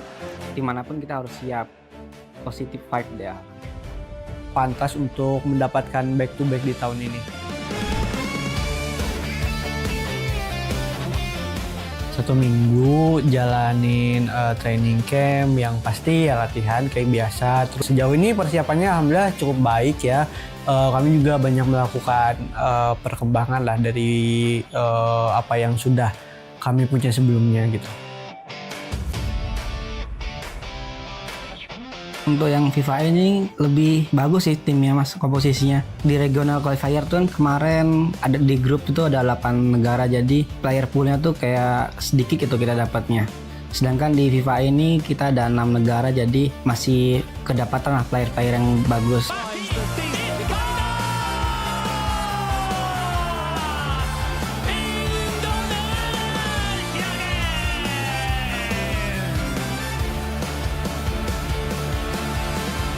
Jadi juara tahun lalu tidak cuman kebetulan. Aku yakinlah kami ada di level yang pantas untuk mendapatkan back to back di tahun ini.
Selamat datang di Grand Champion IFAC 2025, tempat pembuktian para pemain esport football terbaik di Indonesia.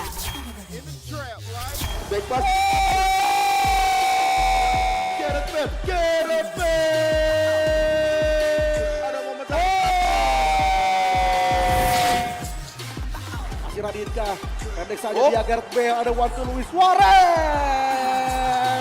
Ini 17 menit pertama ke jantung pertahanan dari itu dia kali ini.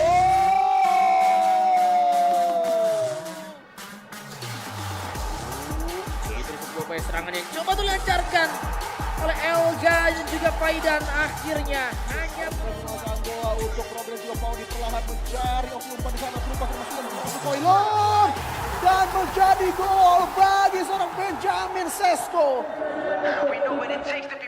Kita semua menjadi saksi para pejuang terbaik bertanding di sini. Namun hanya ada satu juara yang bisa berdiri di puncak tertinggi Indonesia, Football Esport Competition.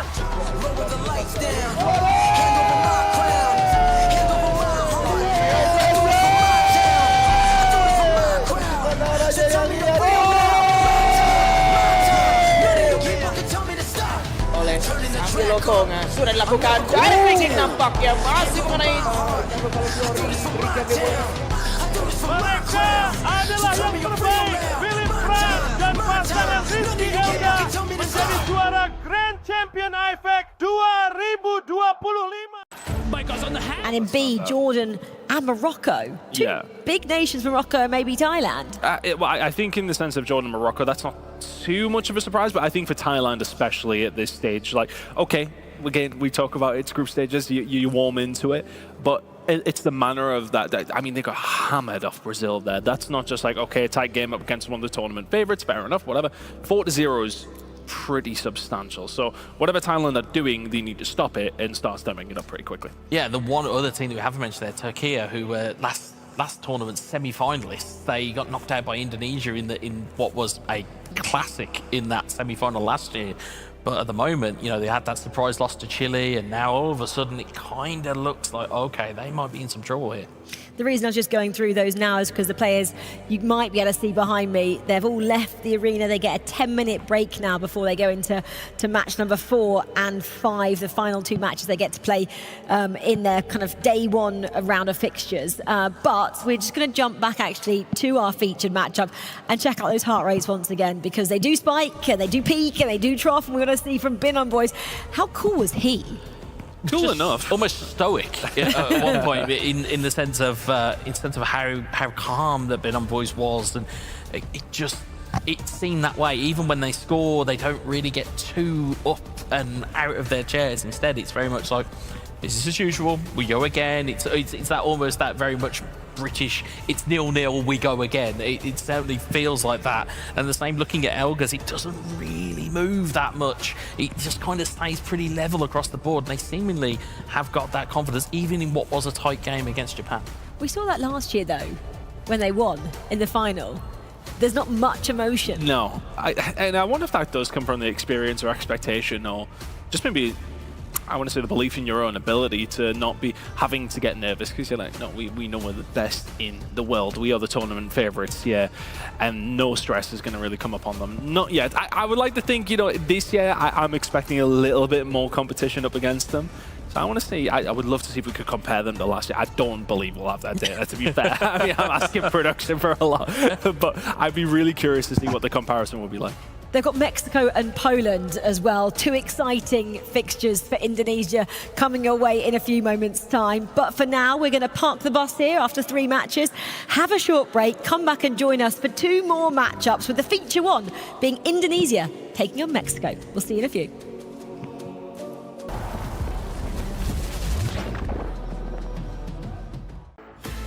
Well, welcome back to the FIFA World Cup Finals 2025, where this week all eyes are focused on eFootball. And at the moment, you are watching the console tournament. Earlier on, we have seen the first 3 matches from the day in terms of Group A and B. We have 2 more matches to bring you, and that will complete 5 matches from day 1 here at the FIFA Finals. And it's a big one coming up next in Group B. Our focus is on Indonesia taking on Mexico, currently 1st and 2nd in the standings there. All eyes will be on these 2 nations to see who will possibly pull ahead or who will be lagging behind at the end of the in-game 90 minutes. Well, they're raising their eyebrows. They're looking pretty confident. Indonesia on the back of a really big victory as well. A short while ago, they took on Japan. They got the victory. It was a narrow margin, 1-0 in the end. A great result all the same. In the studio, we have Christian and Cole joining me to chat all about these next 2 fixtures, and in particular our feature one, Indonesia and Mexico. Boys, Indonesia at the moment, with the momentum, are we saying, Cole?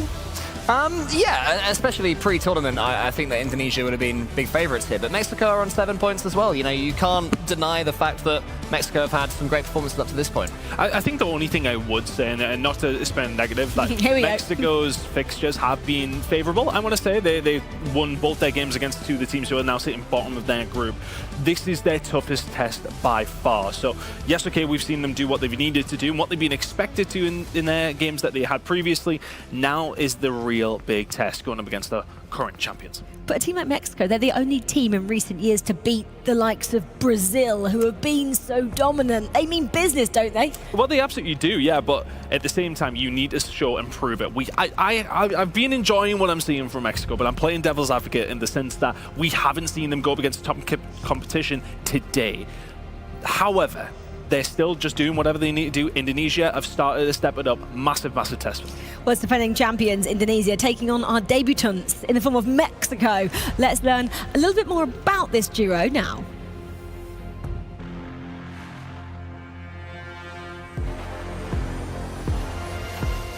I feel very excited. I never played here in the Safe Arena, so it's very unique experience, especially playing with a friend, so I'm very excited for it. Pues es como el máximo nivel que uno puede encontrar en esta competición que es eFootball. Es una sensación increíble poder conocer a otras personas que son igual de buenas que tú o quizá mejores que tú, y es una sensación fantástica poder competir contra ellos. I've been playing this game since I was like 5 years old. I'm feeling really happy to represent my country and also my sports team, my Chivas Esports. Que vean el torneo, que van a quedar sorprendidos.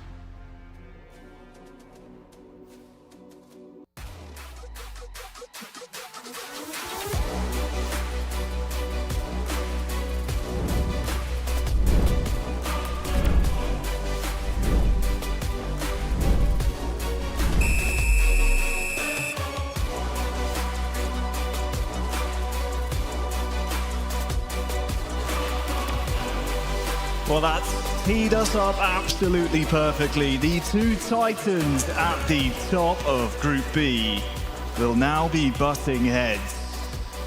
Whereas both nations starting out very nicely indeed. 6 points from their wins and just a point from their draws. 7 points total. They're locking horns now. It's a pleasure to be back with you, my friend. Yeah, it's nice to be back in the natural habitat of the commentary box. But yeah, this is box office. It has everything written over it. This is very much the sleeper hit of the day. Every commentary analogy you can think of, this is this game entirely. And we are underway. Indonesia, last year's triumphant champions, up against Mexico, this year's sleeper hit. It is going to be Elga and Binong boys up against Androli Pumas and Arsenal Style. And for Indonesia, they started things off quite slowly in the tournament so far, but they're starting this game off nicely indeed. The first goal in just 3 minutes, and it's Indonesia striking first. Yeah, it was, again, really well built up, moving the ball across the box, found it towards Christian Vieri in the box, off of the save, tucks it away, 1-0. Well, I said they started the tournament as a whole off very slowly indeed. They went 2-0 down against Jordan in their first game, clawed it back to 2-2, then went on to secure wins against both Morocco and Japan.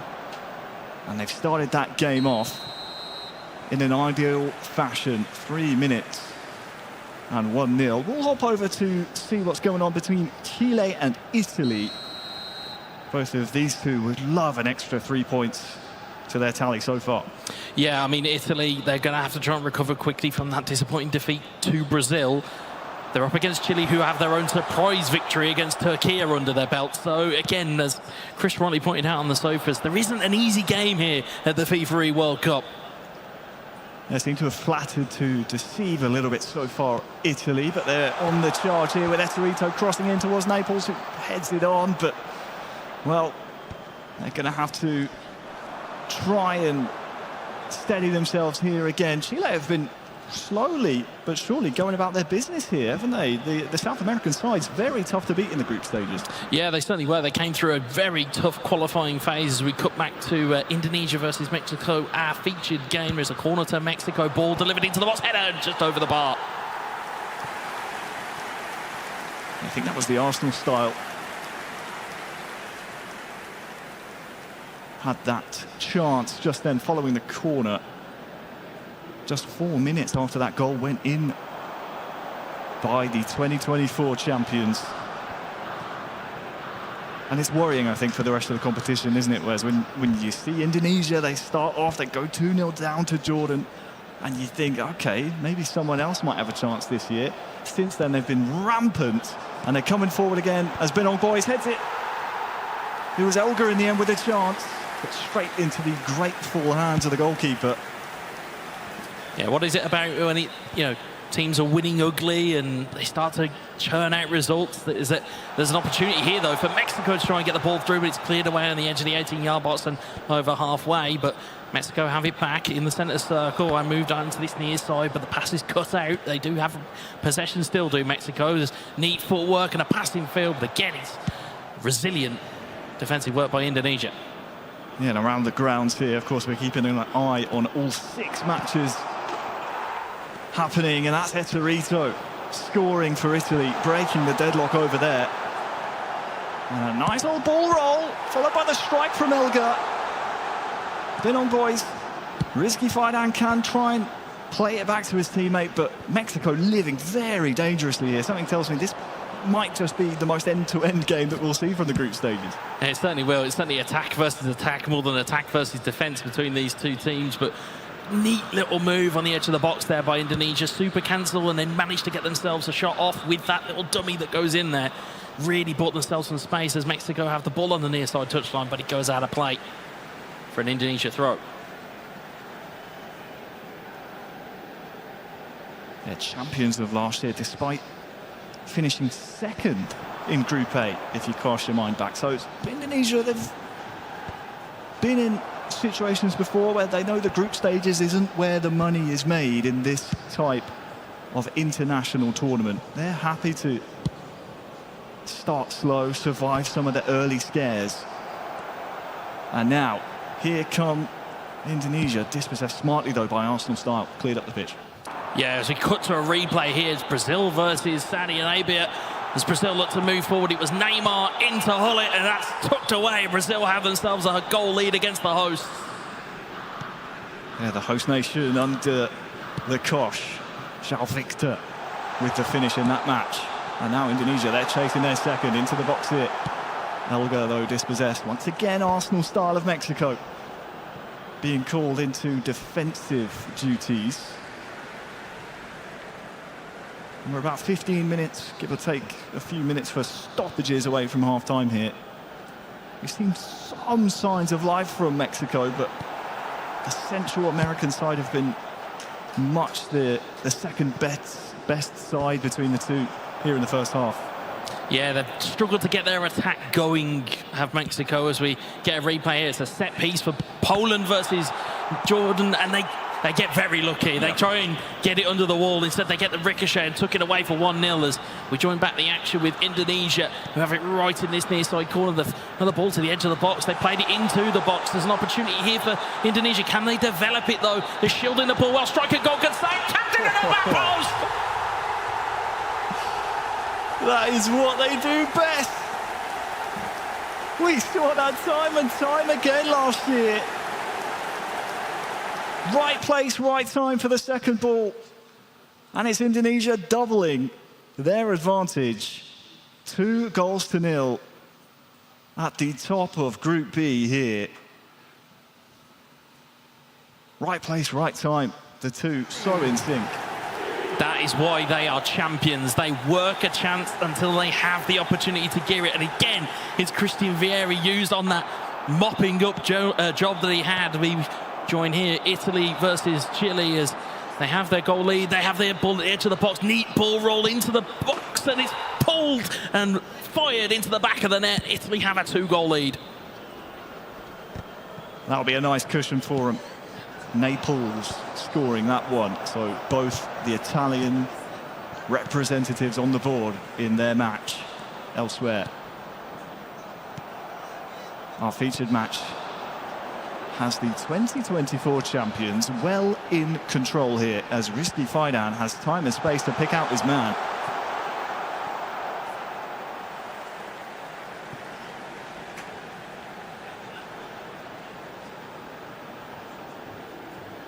Five minutes until half-time. Will we see another chance for Mexico in this first half? Played inside now to Andrei Pumas, who puts it on to his countryman. Some hold-up play on the horizon, maybe. That one straight into the red-shirted Garuda and cleared. Still chance maybe for one of these nations to have another pop at the opposition's goal here in the first half, Wes. Yeah, and Indonesia have a way through. It's a through ball in one-on-one. It's squared across the box. Oh, I don't think they scored it.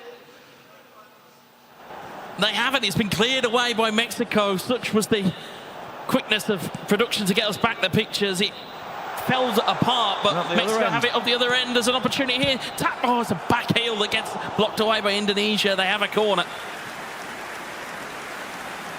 Truly end-to-end stuff here.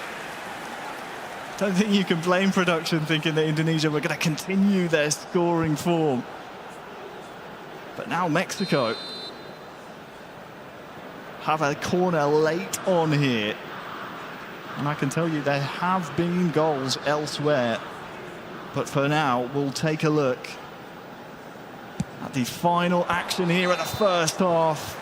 And it will go into half-time. Indonesia 2, Mexico 0. And these two cannot really afford to give anyway more chances. But, well, we join the action right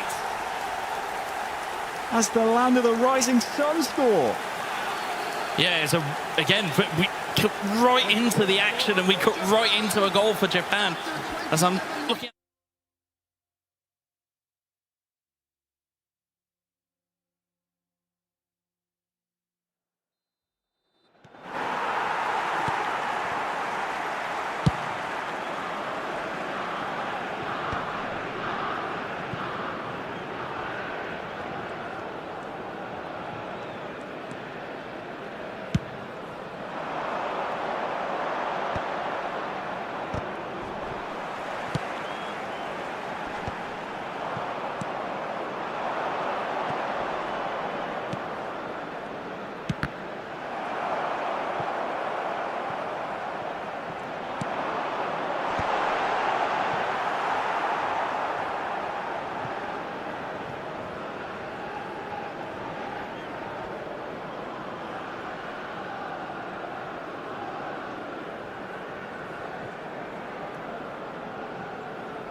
substitution for Indonesia, number 26, Vieri. Number 23, Cristiano Ronaldo. Number 17, Hazard. Number 6, Roberto Carlos. Coming on the field, number 11, Gakpo. Number 19, Jan Koller. Number 8, Goulet. Number 5, Neymar. Substitution in progress.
Two added minutes has been indicated.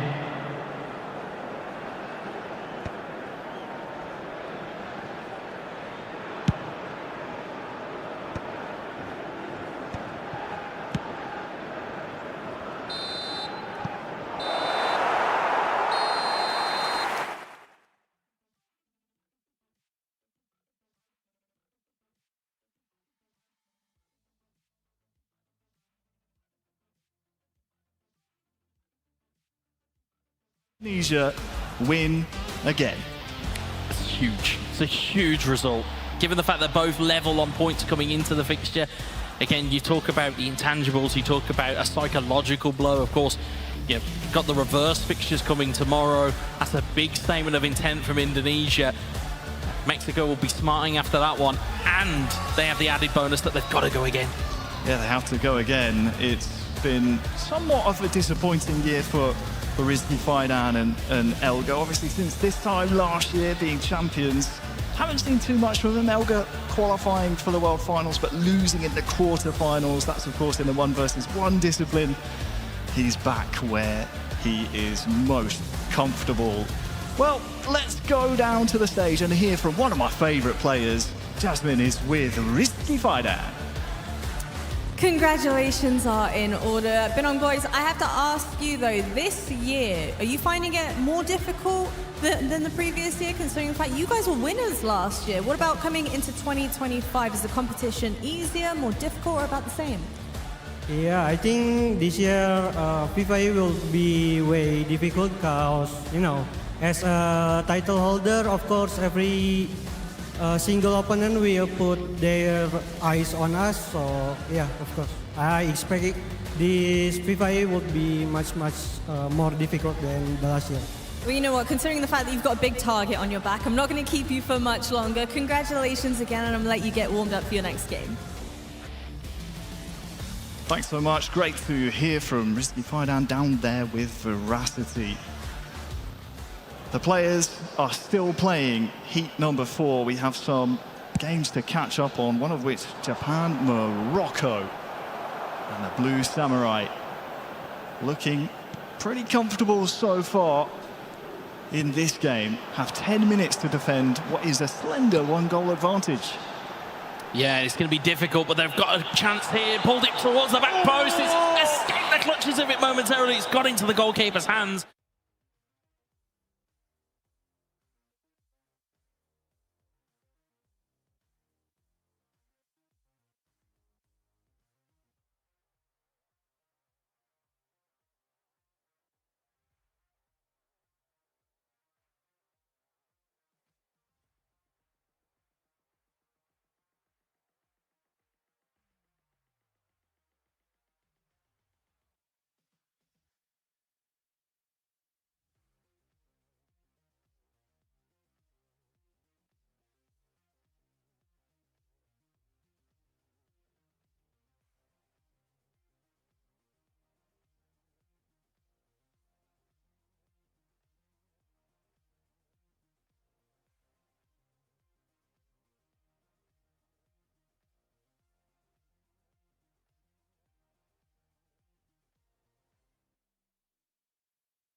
Because on the hands of Resmi Faidan. Dimanapun kita harus siap, positive vibe dia. Pantas untuk mendapatkan back to back di tahun ini. Satu minggu jalanin training camp yang pasti ya latihan kayak biasa. Terus sejauh ini persiapannya alhamdulillah cukup baik ya. Kami juga banyak melakukan perkembangan lah dari apa yang sudah kami punya sebelumnya gitu.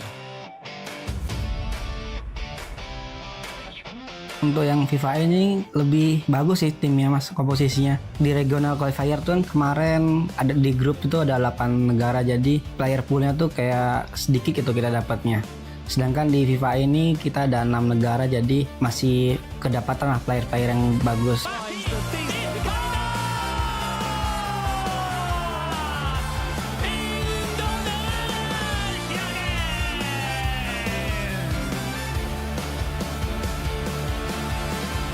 Jadi juara tahun lalu tidak cuman kebetulan. Aku yakinlah kami ada di level yang pantas untuk mendapatkan back to back di tahun ini.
di Grand Champion IFAC 2025, tempat pembuktian para pemain esport football terbaik di Indonesia.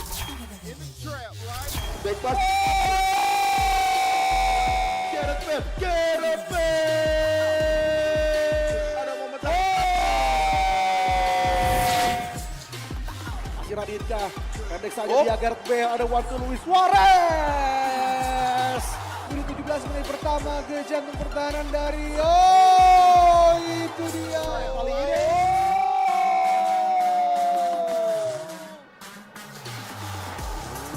Terus sebuah serangan yang coba dilancarkan oleh Elga dan juga Faidan, akhirnya hanya Goa untuk problem juga mau perlahan mencari opsi umpan di sana, berupa termasuk Koilon dan menjadi gol bagi seorang Benjamin Sesko. Kita semua menjadi saksi para pejuang terbaik bertanding di sini. Namun hanya ada satu juara yang bisa berdiri di puncak tertinggi Indonesia Football Esport Competition.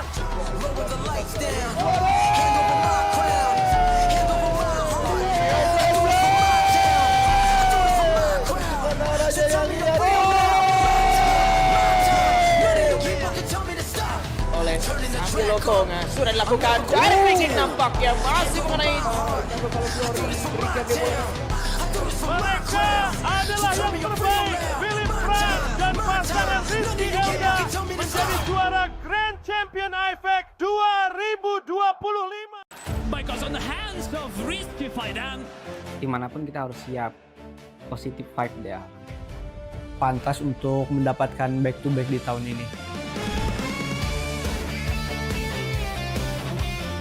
Satu minggu jalanin training camp yang pasti ya latihan kayak biasa. Terus sejauh ini persiapannya alhamdulillah cukup baik ya.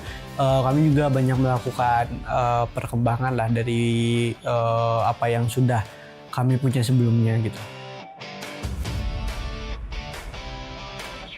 Untuk yang FIFAe ini lebih bagus sih timnya mas, komposisinya. Di regional qualifier tuh kan kemarin ada di grup itu ada 8 negara, jadi player poolnya tuh kayak sedikit itu kita dapatnya.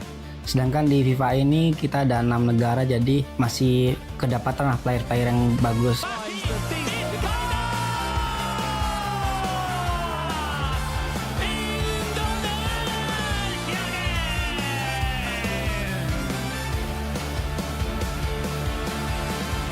Jadi juara tahun lalu tidak cuman kebetulan. Aku yakinlah kami ada di level yang pantas untuk mendapatkan back to back di tahun ini.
Mexico, remember, was our featured matchup. They actually ended 3-0 in the end.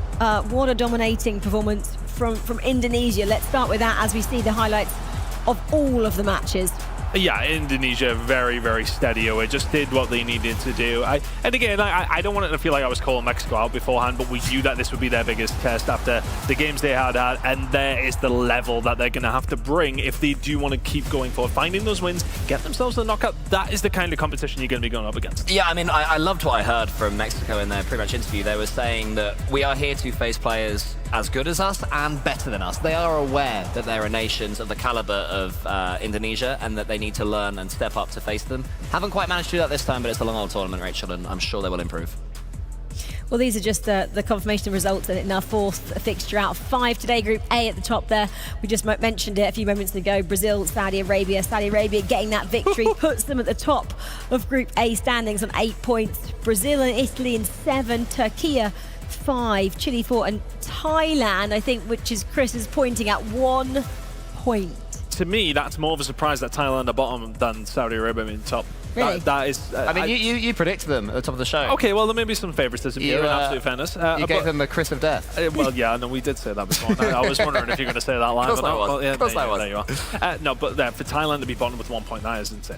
Group B then, going to form in your opinion. I was going to say your expert opinion, Chris, but can I say that now, what you just said about Thailand? Indonesia at the top. That's not a surprise whatsoever. I don't think you need to be an expert to know that. 10 points for Indonesia. Kind of where we expect them to be. But other than that, the group is probably playing out how we expected over in Group B more so.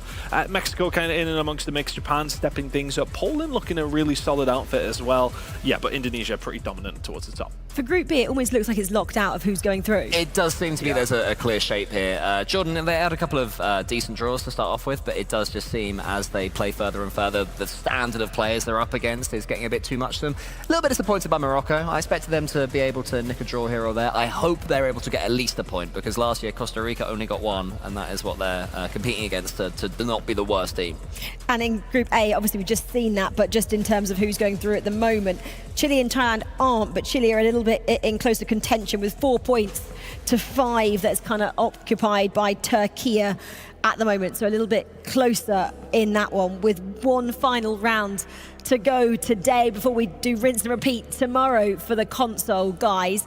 In terms of what players need to do in this 5th and final fixtures, anything need to drastically change for any of the teams? I mean, I want to make sure they aren't leaving anything out there. Really, it's very easy to go into the final game and think, okay, let's make no mistakes. You know, let's be safe. If you do that, you can go into tomorrow and suddenly you're really struggling. So they have to attack it. Well, teams like Thailand can't do that anymore. They can't be playing it safe. They have to go in. They have to be able to find some wins sooner rather than later. Things are not looking great for them in the group whatsoever. As a team that we were kind of putting in one of our top tiers, right? Okay, they could have been in amongst the pack, but for them to be dead last right now is mind-blowing to say the least. Is it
Hello everybody and welcome to today's match. Poland against Indonesia.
There will be 1 minute added time.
To be grouped, so they are trying their very best to go to the knockout stage. Yeah, and I think they are playing better this year. I mean, they won their Definitely. qualifiers, you know. Definitely. Yeah, of course, of course.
Substitution for Poland, number 6, Pirlo.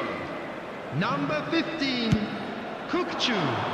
Number 3, Nesta. Coming on the field, number 10, Yamal. Number 21, Amrabat. Number 22, Leo Politano. Substitutions taking place.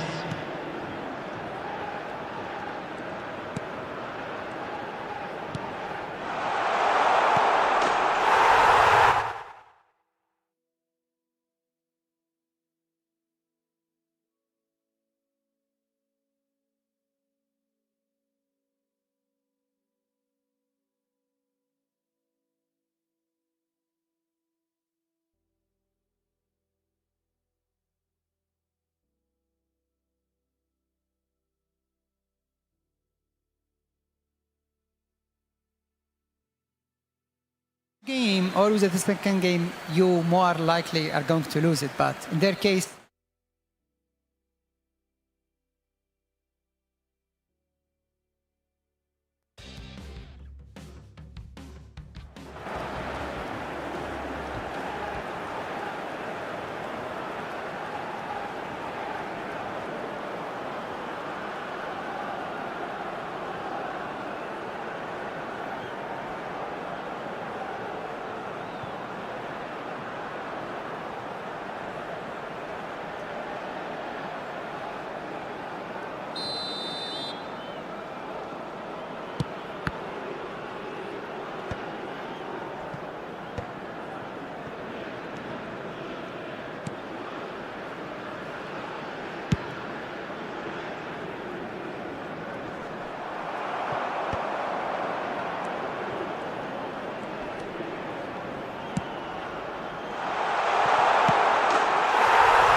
Substitution for Poland, number 9, Mbappe.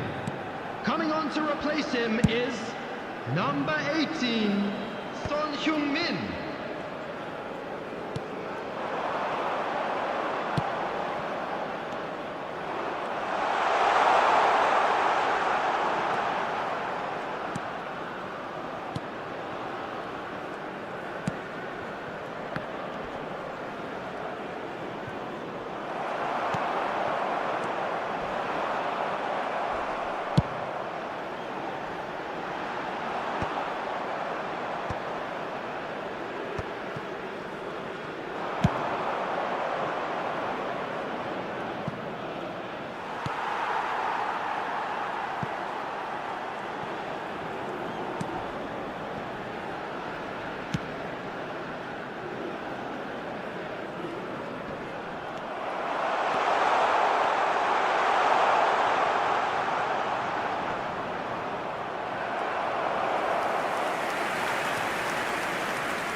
6 added minutes has been indicated.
Here with Mexico after another tie. This is the 8 points now for the Mexican squad. You've played against everybody in your group. How are you feeling after this long day? I feel very satisfied about our performance. I think we had great comebacks, great results and reactions to the match. And I think we are in a really, really nice state for tomorrow. Is there any team that you really fear from all of the other squads you faced off against so far? No, not really. So what do you have to say to all the others? Because now you're tied up 8 points with Japan, as we had just now. Anything you'd like to say to the rest of your group? Not really. I think it's a very tough group and it's going to be decided until the last match. I think the level is too high and anything can happen. This is exactly why we play all this, why we're here for the best teams in the world to compete. Thank you very much, Arsenal style. Mexico continues to play tomorrow. However, we have to send it back to our studio to recap things. Thank you so much. Yes, we are concluded for today. As Milos says, we get to do it all again tomorrow. 5 more matches on the road to one of these nations picking up that trophy on Saturday. 3 more days of action still to come your way in terms of the console side of things, but it is wrapped up with these highlights today, kicking off with Saudi Arabia and Italy. And then we go straight into the match we were just talking about there with Arsenal style. Mexico taking on Japan. It was 1-1 there and it ended 2-2 in the end, Chris. Yeah, really tight results coming through, and I think that was another nice one for Mexico to get after their defeat, to get themselves to draw another point on the board. They were in a really nice spot in their group. I mean, lots of obviously the teams are looking at the top 4 placings for all of the teams in the groups to progress through to the knockouts as we just can conclude the final results from today for the console players. We just heard from the Saudi Arabia team. We had a great couple of wins. Obviously, they had a loss there to Italy. Brazil, stalemate between Turkey, Thailand. Hey! Can I shout and scream? They got their first win of the day over Chile, who are sitting just above them in the table. So they'll now both be on 4 points. Then we go to Group B. Jordan, what a big victory for them over Morocco. Mexico, Japan 2-2. And then Indonesia, well, they're just continuing that momentum they showed from last year, 3-1 over Poland there. Thailand, though, guys, we have to say take a bow. We would give that one to Chris, will we? With Thailand getting one. Yeah, no, that's good for them, but they need to make sure they do crack on tomorrow. That was so crucial, though, that they got a hold of that. If they hadn't, they're really in a really tough spot. But 5 games again tomorrow for them. They could still go on and finish in the top 4 in this group, no problem. Well, I heard Abdul, he was saying this is a really kind of crucial match to get a good result. So for Thailand to get their first victory, as they did at the end of the day, you know, how much can that help them for tomorrow, Cole? It definitely means that when you're going home, you're not feeling quite as depressed, because if they'd have gone home off the back of losing that one, they would have felt awful. Getting that win at least will mean that they can build upon something. They actually do have a positive to take. You were saying, you know, is the positive the fact that they've got a match they can win? You were right. They could have won it. They did win it, and now they have a chance to re-go. Indonesia then 13 points. I mean, they can have a pretty quiet day tomorrow and still probably go through. Yeah, no, they I think they can relax at this stage. I think it's been a really good day. A little bit of a slower start, but got into the stride of things. I think for me, this is the group that we were kind of expecting. This is probably the way it was going to play out. Japan there, Mexico there. I think Mexico may be a slight surprise to see how well they have done. Not that they're in the top 4, but to see them really hanging in around that top area of that group table is nice to see. And Jordan still have a real chance. Yeah, possibly at 5 points. Yeah, with that win at the end of the day there, that's their first win. They've got a couple of big draws in the run-up to that. And yeah, one win jumps you straight into that top 4. If Jordan can beat Poland, then suddenly things are not simple for Poland. Poland, who have looked good at times, but 7 points puts you mid-table, and you've got Jordan breathing down your neck. It's not comfortable for them. Well, a lot of matches have been concluded then. That is it for console side of things on day 1 here of the FIFA E World Cup. Loads to pick apart from that one. And we also want to talk to you about some of the players. We're talking about nations, aren't we? But actually, the players are pivotal for the nations. 2v2 is obviously the console. When we turn our attention to mobile, a bit later, it's 1v1. So we're going to bring you the Axe Player of the Day. Some of our team have cast their vote over who they think should be these are the nominations who they think should win it. So these are the 4 you guys at home can vote for over on FIFA.gg. Cole, why have you picked 2 individuals here? I believe it's Iniesta? Yeah, go Iniesta for me for Saudi Arabia and Henriquinho for Brazil. I think that for Saudi Arabia, they have had such a good day. Second in their group, which is beyond expectations, getting massive victories, and go Iniesta has been at the heart of that. And then for Brazil, Henriquinho, he's come in this year. Brazil, they're doing not quite as brilliantly as we expected, but I just love the fact that they play a different style of eFootball. Every other team is focusing on one type of play.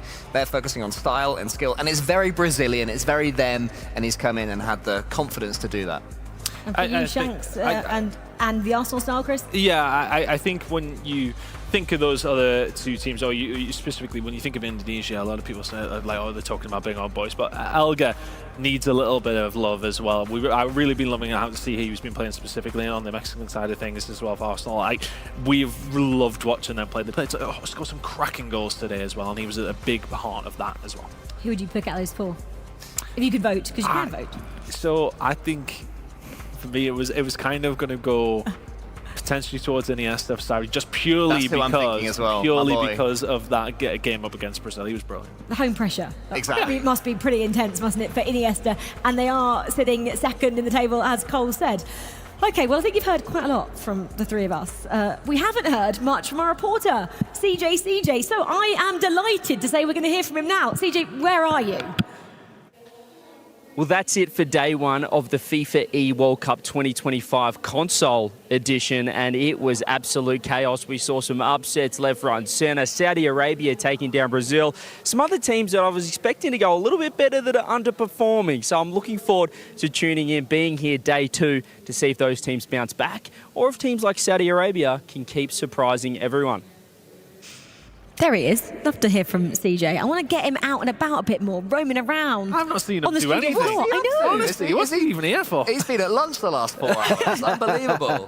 He's got so much energy. And I think, if he was just bopping around the set and maybe trying to speak to people, they'd be like, who is this guy? I mean, he's only had a 6-hour flight from Copenhagen where we were. He can't believe his luck. It's normally about 18 hours deep by the time he gets to a place. So yeah, he's still ready to go.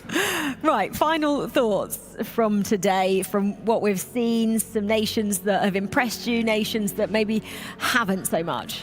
I think the big surprise for me over the whole thing is Thailand. I really was expecting a little bit more. We had that whole conversation last year about this player coming through, the current world champion on their roster. We're going to get to see him next year, and they haven't performed yet. And we had higher expectations. I kind of had them in and around fighting that top 4. Right now, they might not have made it out of the group, so we need to see more from them tomorrow. Yeah, Jinsui, he's going to have a big talking to tonight, I'm sure. Inwardly to himself, I'm sure, because he expects so more. He's so young as well, 16 years old, young enough that, as you mentioned at the top of the show, he wasn't able to compete in this despite helping them qualify last year. That's an enormous amount of pressure. So we're going to learn a lot about how he's able to deal with that at his young age. We know that he can deal with the pressure when he's winning. When he's losing, it's a very different type of pressure, especially when you have the weight of your own home country. Not weighing you down, but certainly there in the back of your mind. I'd say for me that the big story today is probably Saudi Arabia as well. They didn't make it out the groups last year. They were one win away, and they've proven with some huge victories, particularly that one against Brazil, holding out with a man down as well, that they're capable of getting wins. So yeah, I'm looking forward to seeing them tomorrow continue. Yeah, their second table toppers from today are Italy and Indonesia in their respective groups. But it's only 5 matches played. We've got 5 more still to come tomorrow. So let's have a look at tomorrow's schedule for you in terms of eFootball console. Tomorrow's matches then, we start with the ones that we've been talking quite a lot about, the maybe underperformers from day one. Thailand, they take on table toppers of Group A, Italy. Then we see Brazil, Italy, Japan, Indonesia, Mexico, Indonesia, and then rounding out the schedule, Turkey and Brazil. Fiery 5 matchups. Yeah, we'll be keeping an eye on how some of these games and the permutations as well. As we get later in the day, we may well focus on a couple of different ones, to be honest with you as well. But yeah, no, it's I think that first game is really important. Thailand going up against Italy. Let's see what you can do. Can you turn that one around? That's the one I'm really looking at to kick off things tomorrow. Yeah, because that's how it started today. Yeah. In Thailand, they got a 1-0 loss, a game that probably could have been 0-0 as well, to be honest. It was really nervy, and you think if Thailand got that win, they're feeling comfortable, suddenly it's a very different day. So it's literally a second chance for Thailand in particular, but for the rest of these teams to keep on growing. Exactly. Well, that's tomorrow's schedule. A bit later, we start our matches at midday, lunchtime, 12 o'clock for you guys, if you're coming back to join us. But thank you so much for joining us here on day one of the FIFA World Cup 2025. eFootball console is what you've just been watching. I want to say thank you very much to Cole and to Chris and to our entire team who have helped us put this great show on. But for now, we're going to say goodbye, but only for a short while, because we get to do it all again in about an hour and a half. We start eFootball Mobile. So come back and join us for that.